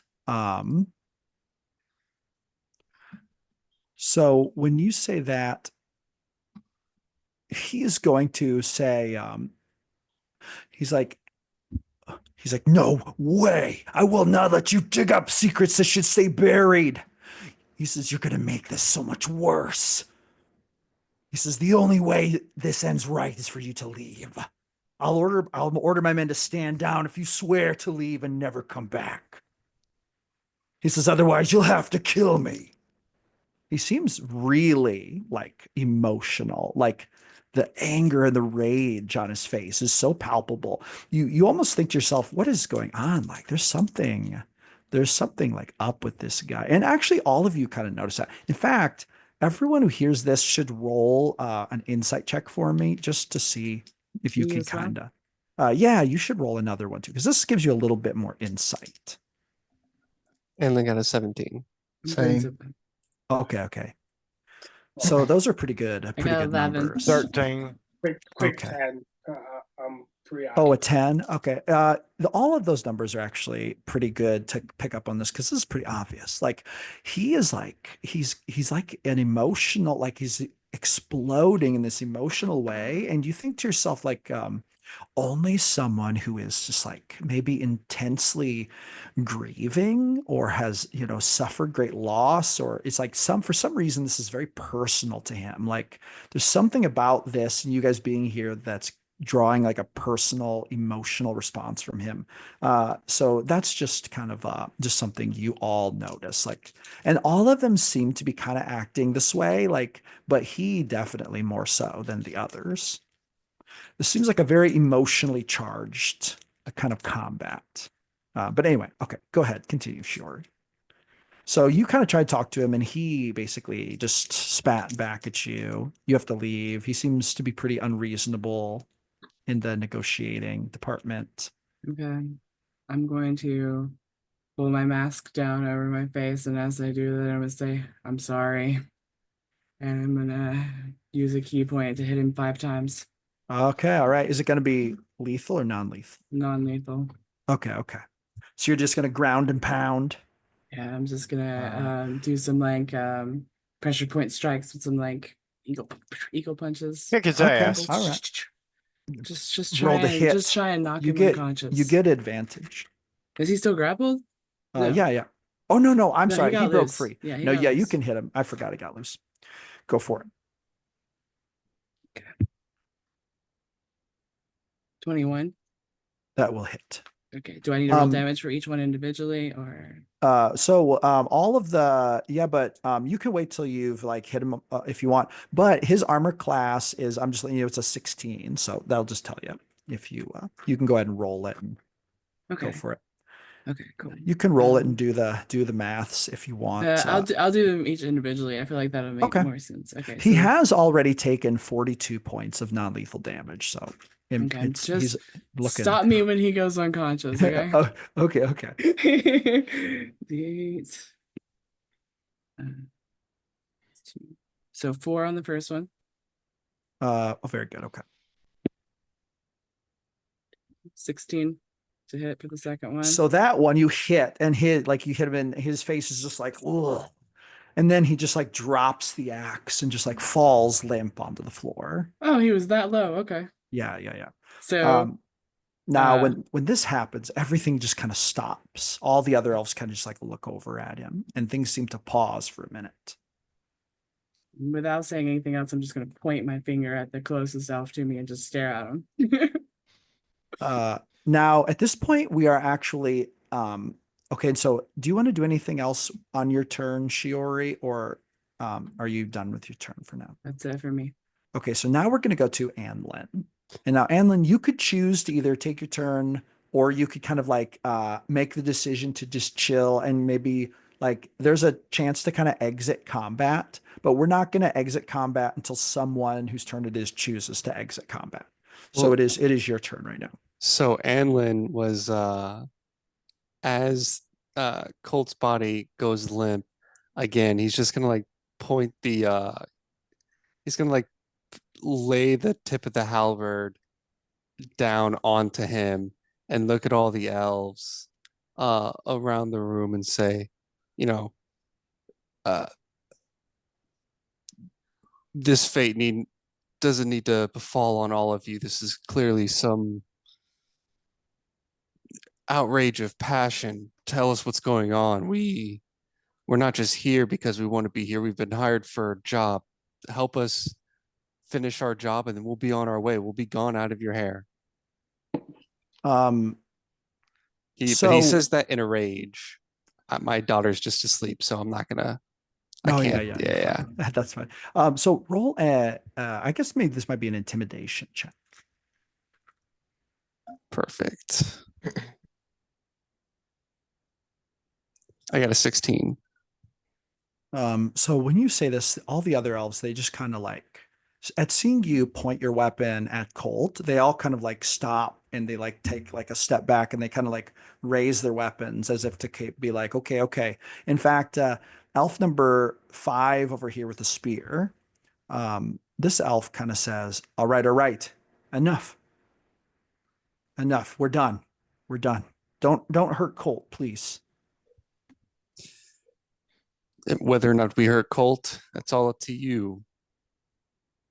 Leave now, and you'll probably see him again, but he stays here with us.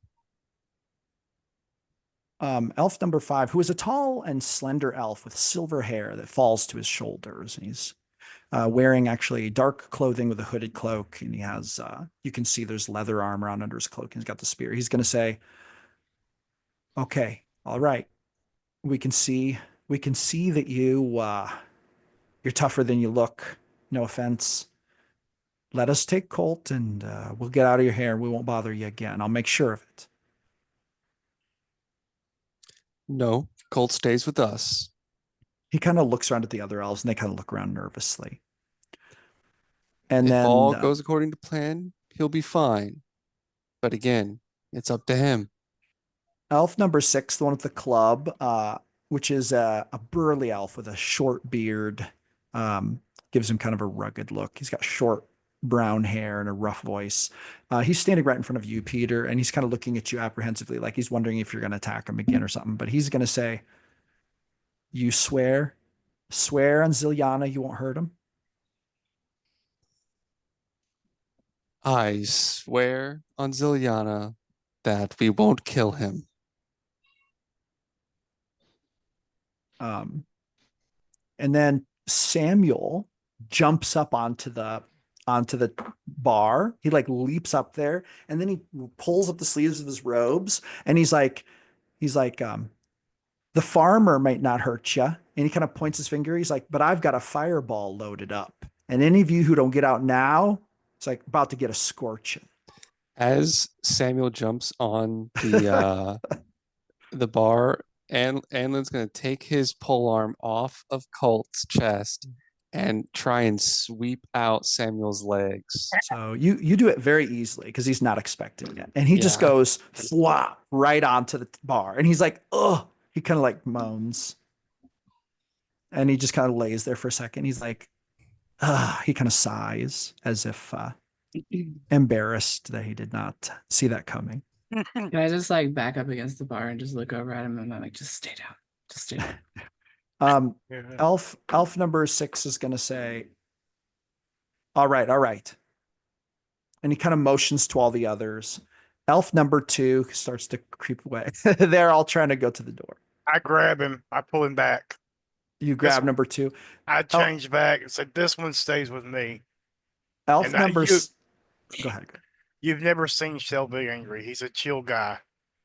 He is raging, and he's not a barbarian, but he's raging. Elf number 7 is like, whoa. He looks up at you. He's like, come on, Selvig. big guy, calm down. But he's speaking Elvish, so you can't understand him. Selvig, it's okay. We will. Their time will come, but This one's personal.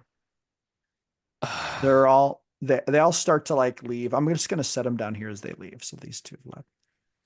Elf number 3 walks around you, Delante, and she kind of looks at you, and she like looks at you as you're lycanthrope, and she just like kind of looks at you with this kind of like horrible look, like you're this horrible monster, and then she just like leaves. Elf number 4 leaves. I like revert back and kind of just throw my my bear skin cloak on me because I have no shirt on right now. But Okay. Now, as they leave, you guys are left with just Colt, who's unconscious, and Elf number 2, who is bleeding by the arm, but Selvig has a hold of him. Elf number 2 is like, why don't you let me go? But he's speaking Elvish, so you don't understand him. But you guys hear it. Selvig, what are you going to do with that young elf? I pull the arrow out of my pack and compare it to his arrows. So when you hold it up, it is a perfect match. Can somebody translate for me, or do you speak common? He looks at you like he doesn't understand what you're talking about. And then we'll translate. This elf looks, I'll tell you what he looks like. He's a lean elf with short, messy brown hair and a perpetual scowl. He has dark tattoos under his sleeves and a thin scar across his left cheek. He's dressed in a dark green cloak that's covering leather armor.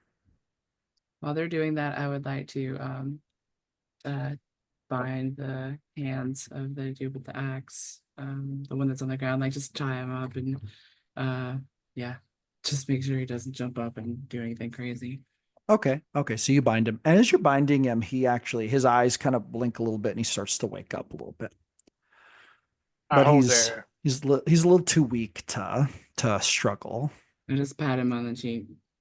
I hold the arrow up in front of his face and I tell him, I just say the name of my mountain. So he looks at you like he doesn't know what you're talking about, or maybe like he's acting like he doesn't know what you're talking about. One or the other. I'm gonna try to intimidate him. I'm just gonna get in his face and be like, "Where did you get these arrows?" Roll an intimidation check. Now, you guys hear Selvig ask him this, but you know that this elf doesn't seem to speak Selvig's language. So does anyone want to translate? I thought Enlin, Alan was. yeah, Oh, okay. Enlin was translating for him. Okay, got you. So what was your intimidation check? It was horrible. Too. A 2? Okay. This elf Did he kind do of, it he's with still kind of advantage backs. because Anlin's there helping? Yeah, you should get advantage because his friends are gone, and now there's just this giant Goliath. That's better. 20. 20. Oh yeah. Nice. He looks very scared. He kind of even sinks down on the ground. He's like, whoa. He looks over at you, Anlin, as if knowing you speak the language. And he's like, no, listen. I don't know what he's talking about. I bought these arrows here. He's like, I bought them right here in town. He's like, from the Fletcher, the local Fletcher. So, Anlin will tell Selvig that. Have you ever been to my mountain? He's going to be like, I have no idea what you're even talking about. I have no idea what that is. I only bought these arrows. I don't know what you want from me. I just want to leave. Does he seem to be telling the truth? Roll an insight check. Do I believe him? You can both roll an insight check. I got an 8, so I probably believe him. I got a 20. You both seem to believe he is telling the truth. Just ask him where he bought the arrows. He said the local Fletcher. Fletcher. Yeah. Okay. Sorry, I didn't hear that part. I let him go and kick him in the ass as he leaves. He kind of almost half stumbles down, but then he like goes running out the front door. I need No. to make a trip to the Fletcher. Oh, are you What's- heading out to are you leaving to go to the Fletcher? No, I'm gonna stay with the group for now. Oh, okay. Selvig, what was all of this about these arrows? What's going on? Talk in private. All right. What are we gonna do with this cult figure here? And I kind of like not I don't like hit him, but I like nudge Well, him with there's my a- elbow. Well, there's a horse trough outside. We could drown him in. Colt kind of speaks up. He was knocked unconscious. He's kind of slightly coming to. He's a little dazed, definitely not strong enough to really move, but he kind of says in a quiet tone from down there on the ground, tied up, he kind of says, "You don't need to dip me in a trough." He says, "I know when I've been beaten." He says, "I don't want you to make things worse, but I wasn't able to stop you." That's not our intention. Why He does says it- everybody keep saying that as like Delante's already behind the bar pouring himself a drink? He's going to say, "I lost my daughter to the hauntings." He says, "All those men and women who are with me have lost people in their family to the hauntings." He says, "My daughter was volunteering at the church during one of the festivals. She disappeared. It's presumed she fell victim to the demon, to Alania, who stalks us like prey animals." While he's telling everyone that, I'm going to kneel down and heal him for 8 points of health. Is anyone else hurt? Not at all. I took a couple of wallops. I walk over to you and I grab a beer. As Chug it. you're healing him, he says, "You don't understand. You're only going to make the situation worse." He says, "Do you know who's really behind these hauntings?" It was fine. These hauntings. I'm gonna He say says, Who is it? he's going to say, the church. He says, "The church has done things that you would not believe." Why do you think the church is purposefully putting on these haunts? He says, no, they're not putting them on. They're covering up what really happened. Why Alania is what she is today. Well, we already suspected that. He says, well, it's true. He says, but the problem is this. If you interfere and you provoke Alania's wrath further, it will escalate. You do not understand the depths of her rage. She will burn this whole village to the ground. We keep her very delicately placated. The festival is intended to appease her. If you provoke more of her wrath, if you insert yourself into her comings and goings, there's no telling to the death that will result. We do not intend to provoke her wrath. We intend to I was not injured. what? I was not injured. I was in wild form. The hit points don't count. Yeah, he gets they're like kind of like temporary hit points. I get 3 times hit points. Yeah. I did heal Delonte for 17 though. Okay. All right. Very good. At this point, the two bar ladies, Charlie and Anna, and then the barkeeper, they kind of tentatively creep out from the back of the bar. They kind of come back out into the tavern, and they're looking around like, "Is everything okay?" The owner kind of looks around and surveys the damage, putting a hand on his face. Charlie looks over at Delante, and she says, "Are you injured? What happened to your clothes?" Oh, a little rugged in there, but nothing we couldn't handle. I'm okay, thank you for asking. I just kind of step in front of him. Anyway, so you have Colt tied up, and he's kind of said some things, but you guys can feel free to do whatever you'd like. I'm sitting cross-legged on the floor next to Colt. There are other ways to appease the demon, this issue, these hauntings, than just fighting. I've worked with exorcists before, and it's not always about violence. There's a chance that we can do something that settles her down, makes her able to move on from this. He just like lowers his head, and you see like this like tear run down his face, and he's like, "You don't understand, do you?" And No, I help us don't, and we're trying to understand. understand He says, exactly. "It's too late for that." It's too late for that. Why?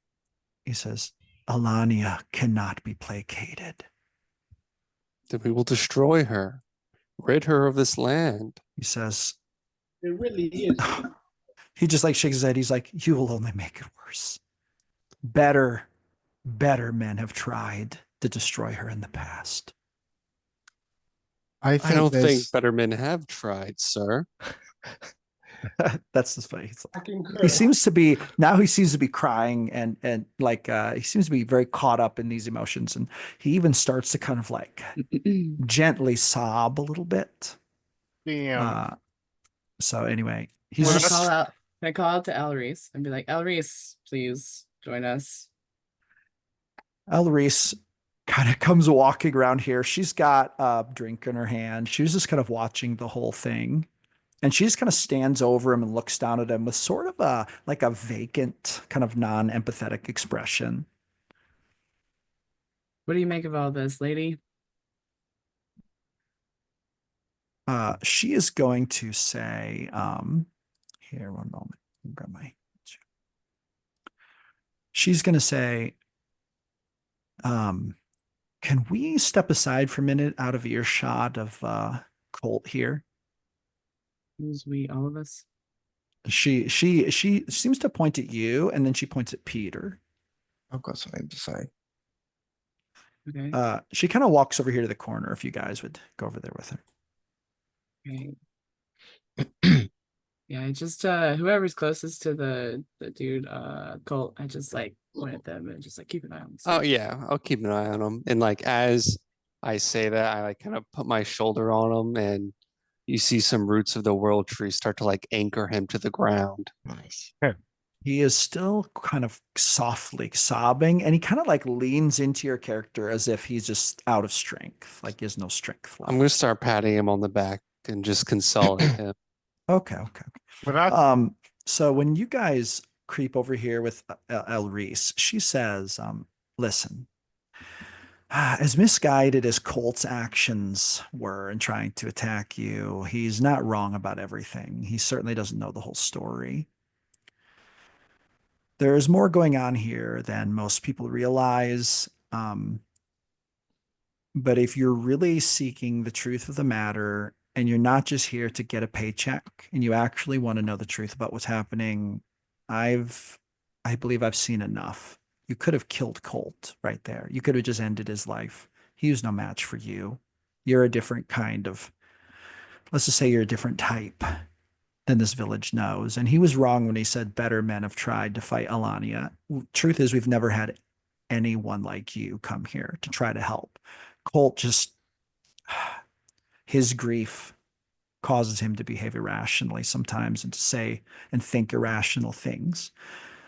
She says, if you're seeking the truth of the matter, I can help you find it. Information is power, and I actually believe you might be capable of helping us to set these things right as they should be.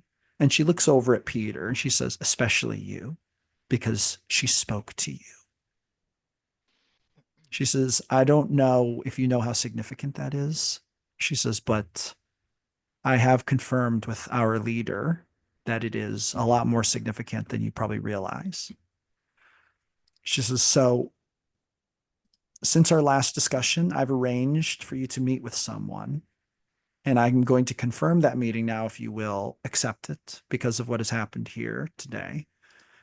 Because I actually do think I might be able to trust you. And I think we actually might be more on the same side than I thought at first. There is someone who understands these deeper truths. And then she kind of steps forward with a whisper, like right between you two. She's like, someone who was there when it happened. She says, I could set up a meeting, but there's one condition. You have to leave your church friends out of it. Damien, the high priestess, they can't know about it. She says, show me this sign of trust that you will meet this, and I will introduce you to someone tomorrow morning. She says, we will set the meeting for an hour before sunrise. If you will agree to these terms, I will introduce you to someone who is there, and you can ask everything you want and learn the full truth of what's going on. She's like, do you accept? Yes.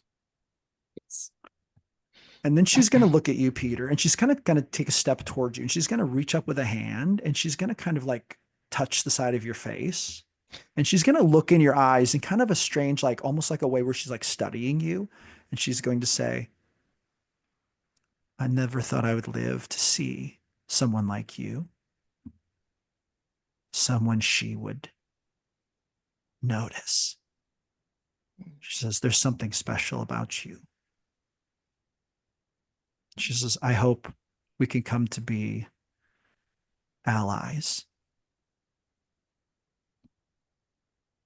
And then she's just going to kind of stare, kind of like uncomfortably long at you. And then she's going to kind of break the gaze and turn around and pick up her mug of ale and finish it off. Do you guys want to say anything else at that point? Can you assure us that we will take this in a nonviolent route from here on? Oh, you're saying that to Elrise? Yes. She's going to say, I would appreciate that, though. And then she kind of sets her mug down. She's like, old Colt over there didn't exactly give you a bunch of options. She says,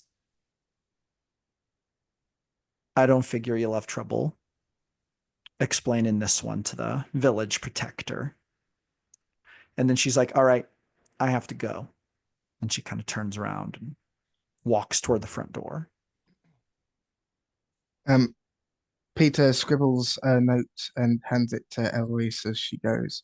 And a note says, is Alania avenging someone other than herself against the church? Um, I don't expect an answer now. I'm just leaving that note for her to think on. When you give it to her, are you making it like kind of like a secret note passing, or are you making it like so where everyone can see? Yeah, secret pretty much. Oh, okay. And the question was, is Alania taking vengeance on avenging someone other than herself? So when you give her the note, she just kind of slips it into her pocket. Like she's used to getting secret notes. And then she just doesn't even look at you. She just walks out the front door. Mhm. Beep, beep, beep. So she's gone. All right, leaving you guys in the tavern with the two barkeeps and the tavern owner. I think we Peter, can. why do they think you're special? I think we can let him go, y'all. Yes, do that. I cut him loose. Yep. Kick him in the ass as he goes. He stands up and he just like looks all around at you guys and his shoulders droop. He just looks like a completely broken man, just like a man Before who passionately thought he was doing the right thing and then just got absolutely just failed to a massive degree. Now he's just like doing the walk of shame out of the tavern. Before he leaves, I grab a bottle of whiskey and hand it to him. He's gonna kind of look at it and then look at you, and then he's gonna just kind of hold it up, kind of as like a thank you. And And I then leave he's just gonna. I leave some gold on the counter. Okay, okay. He's gonna just continue out of the tavern. Bloody hell, Samuel, get off of the table, man. All right, I now at this point, I think I can cancel the. I think I can get rid of the whiteboard because I think we're done with it. I think I'm. Shabam. All right. Now you guys are there in the tavern. It is a little after noon. What would you like to do? to be honest, Shuri, I'm not sure on what level I'm different than anyone else. Well, they seem to have quite they keep, paying a lot of attention to you, Peter. Has something happened? What's going on? I don't know. I've never seen them before, and I'm sure there's others like me, so I'm not sure quite what's so special about me. Hmm. Like, is it just my dragon heritage? I don't know. Samuel Maybe. would walk up behind you, slap you on the shoulder, and be like, "It's because he's a sorcerer. That's what it is. My brother, the special one." And then he just kind of like walks past him to the bar. I walk over to Alan. Um Lane. I keep forgetting his name. I Oh, just pat him on the shoulder and say, I'm sorry I lost my head. I don't usually get mad like that. It's fine. I'm glad we were able to resolve it without actually having to kill anyone. Well, I wasn't gonna kill him. I wanted information. I if you want to hear the story, I'll tell you. Yes, I would love to. I used to live on a mountain by myself. Um, I went in to trade furs one day. I was a hunter, and after about a week of walking back, I found my cabin and everything burned, and my best friend was dead. She was beautiful, and they killed her, Luna. And I've been searching for the man who did it ever since. But you thought it could have been them? Well, he shows them the arrowhead he came out of his pack. Uh, this was buried in her chest. Oh, that that potentially adds a whole new layer. I mean,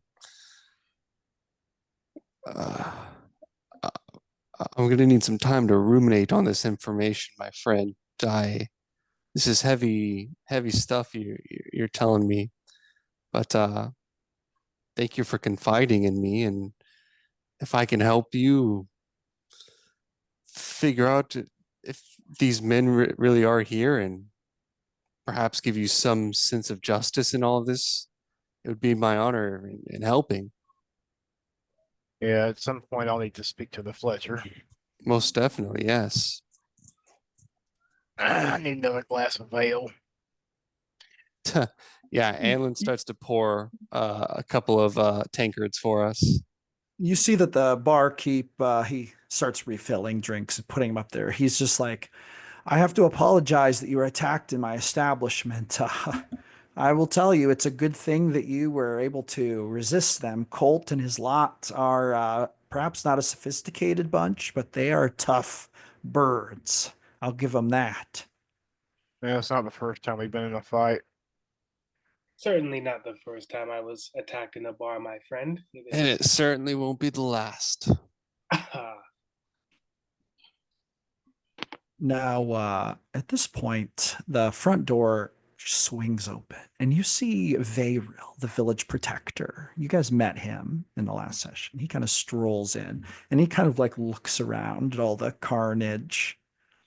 Um, he's got long black hair. He's got his sword sheathed at his side, but he doesn't look like he's running in here to make an arrest or something. But he just kind of, he actually walks up to you, Shiori, and he would say, I see there was a bit of an issue here.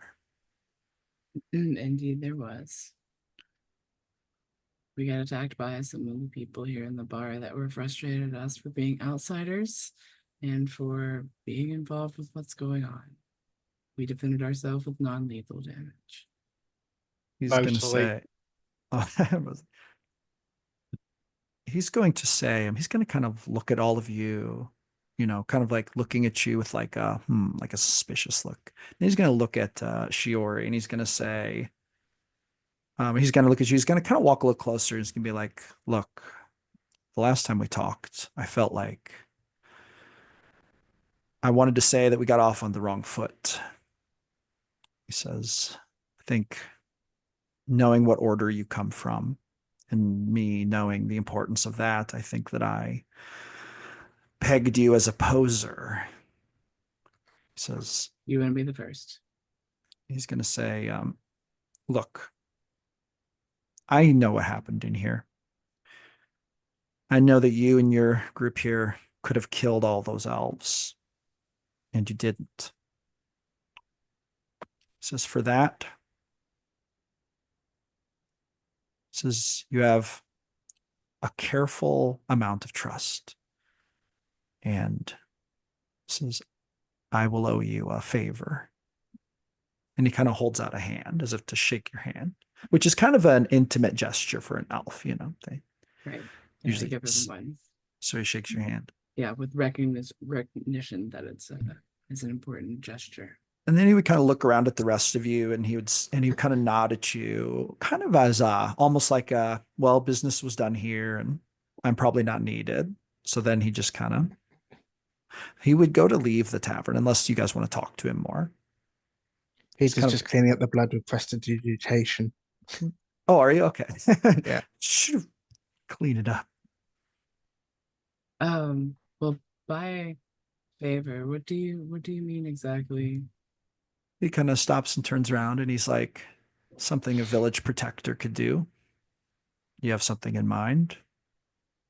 More than anything, we would just like, in my opinion, we would just like some more information about what's been going on, what you may think about all of this, the hauntings and such.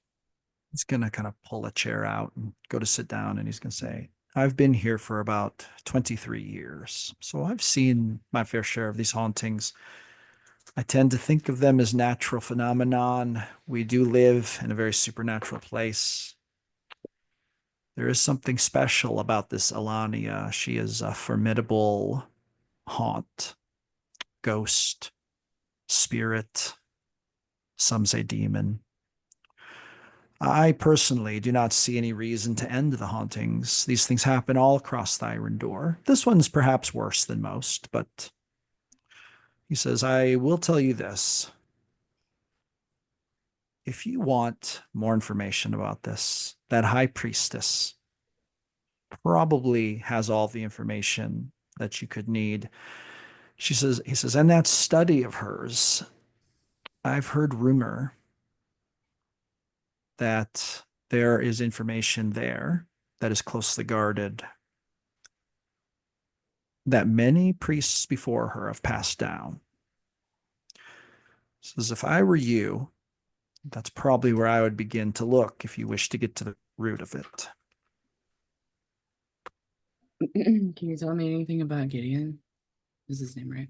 Yeah. Yep. He says, Gideon, He says, ever since I've moved here, I've maybe seen him leave his mansion 6 times in 23 years. He says his house is strangely protected. Magical wards, magical defenses, refurbished every year by the church. He pays an exorbitant amount of money to bring outside priests in to ward, bless, and protect his mansion. The reason why? Word says he's afraid of Alania. He does not want her to kill him. He's afraid of the haunts, and he's getting older and more feeble, and some say more paranoid as he grows older. He's going to say, I know that his family had a fortune. I know that he's the last of his bloodline, and I know that he is very rich, very sick, and very alone. And I've only spoken with the man probably twice. He's the only one, supposedly, that's still alive from the Back then. day, correct? He says, I guess that's what they say. Okay.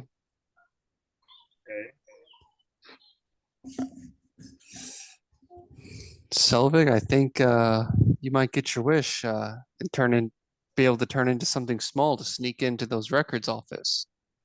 Yes. I could. Varil, he's gonna kind of look around at all of you and he's gonna say, Gideon hired you, didn't he? Correct. He must have paid a lot of money. He did. That's all he says. But Anyway, I'm more concerned with doing what's right compared to how much money I make. Say, Varil is going to kind of stand up and he's going to say, I believe you. Well, he actually wouldn't understand you, actually, unless someone translated that. Would someone have translated that? Yeah, I'll Yeah. translate this time. He would say, I believe you. And I think that that is admirable. And I feel similarly on the matter. He says, I do not get paid a lot of money to be the village protector, but I get to do what I perceive to be my duty to my people, to my gods and goddesses, to myself, and my own sense of honor.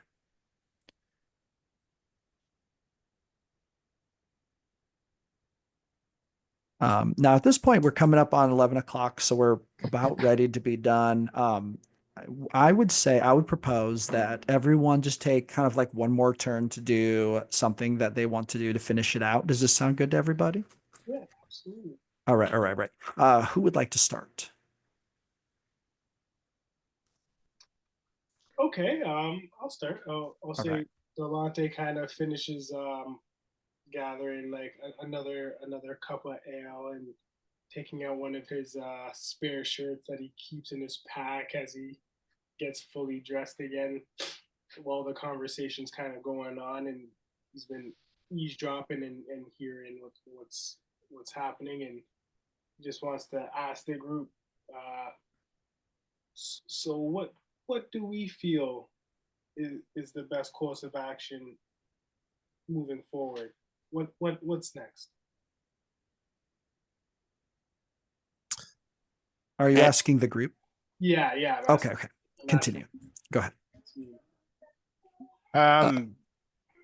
We could definitely go for the records next. That's what Anlin was going to suggest. I think we need to investigate that, and then because we have the meeting with the one person tomorrow, correct? An hour before sundown or something like that, or Before after. sunrise, an hour before sunrise. Yes. So Well, I have the feeling we were hired for a job, but it's not the job that needs to be done. yes. Yeah, that's what I was saying before. I feel like this it's not just a simple haunting that we're here to take care of. I'd wager that there's no haunting to begin with. This is, it's probably not even what's the girl's name? Alania. Alania. Alania, yeah. It's probably not even Alania to begin with. It's probably some entity that's influenced the leaders of this church or something and feeding its souls. I don't know. When I was fighting our monster originally, I called out Alania, asked her name, and she responded to me by saying, "That's not my name anymore." And if it's just a monster or a demon or something like that, I doubt it would try and lie to us in that kind of way. But I just want to put that out there. Fair Well, enough. And But I know it's personal, but I'll probably go to see the Fletcher next. That makes sense. Yeah. Just try not to kill them. I was in complete control of myself. Thank you very much. But if they You force your and me hand, too. Selvig, be swift with the knife. Poor teeth. We need to go running. You do. But yeah, Alan's good. He's just waiting for the rest of the group to kick off. So if Delante, you took a turn talking to the group, and Lynn, you feel like your character doesn't have anything else to do. Who else would like to do a final thing before we wrap it up? Suppose Peter would like to say, if if me being a sorcerer is the key, then maybe the connection between me and Elania is maybe she was a sorcerer and that's why she was burned as a witch because That's a yeah, possibility. her sorcerer powers manifested. I mean, you couldn't possibly be related to her, could you? I doubt it. No. You guys would know according to lore that she was an elven girl. Hmm. That's like the legend. That's like the lore. Uh, and then Peter being a human. That would be an obvious thing, but that is just lore. You guys are starting to learn that there's a lot that is like not necessarily. True based Uh, on yeah. There's a lot of like maybe possible misinformation out there. But anyway, continue. Um, yeah, that's pretty much it. I do want to mention that to the High Priestess. I want to know if they knew when they were burning her if she was a sorcerer or not. Yes, it could have been, her sorcery manifested and they took Mm. that as witchcraft and devil work and they've been covering it up for centuries. No, Hmm. she wouldn't have been the first sorcerer to be persecuted for no reason. Hmm. Yeah, let's keep playing both sides. Let's keep Hmm. gaining favor. We don't want to step on too many toes and lose our chance to find the right solution. Agreed. Let's try and meet with the priestess as soon as possible and get in that study. An idea I had was that maybe Selvig could be a mouse in one of our pockets while we go in to meet with her, and then we could just drop him off if we need to do it that I way. I can't like read, that. but there's a problem. I can't read Elvish. Can't read. Oh, I can put it in my bag and Does shake it does up. your gear shrink and stuff with you? yeah, Yeah, it but morphs So- into their body. but I can only do it one more time. We had taken those short rest. Yeah. Well, I didn't mean to do that this very minute. It was just an idea, but Yeah, I mean, I could go in, steal a bunch of books and stuff, put them in my bag, and then change back. But yeah, if I, I anything's found missing, we're gonna be suspect number one. You know that. Mm. or you could go for a distraction, and one of you could slip in there and read them, Mhm. or we could just ask. Could ask for the permission. I think it's time for another short rest, y'all. All right. Shiori, let's see who else would like to do something before we wrap up. That's it for me. So that's it for you. So one final little thing is going to happen as you guys how do you guys think you would end the session? Like, you still in the tavern, or would you like go up to your rooms, or like where, like location wise, where would you end the session? Probably say we go to the rooms and try to get some type of a rest. For sure. Yeah. Yeah. Okay. So as you guys are going up the stairs, Delante, as you walk up the stairs, Charlie kind of just like comes around the corner and then kind of grabs you by the arm and beckons for you to come aside for a second. I go aside. And then she's going to whisper to you, I was lying. About what, Dolly? She says, I asked you if you were okay. And when I saw you didn't have a shirt, she's like, but the truth is I saw why you didn't have a shirt. Ah, yes. And are you afraid? She kind of looks at you. She's like, should I be afraid? Not at all. I was in perfect control. She kind of says, good. And then she would lean up to your character and give him a little kiss on the cheek. And then she would say, I thought it was very brave, but it was a little scary. And then she would turn around and disappear back behind the tavern, back in the kitchen. Play on, player. Anyway, goes up to and that is where we will end the session for tonight. all right. Dum, Great, dum, thank you. dum. Great Yeah. session. Thank you so much. Mhm. That was awesome.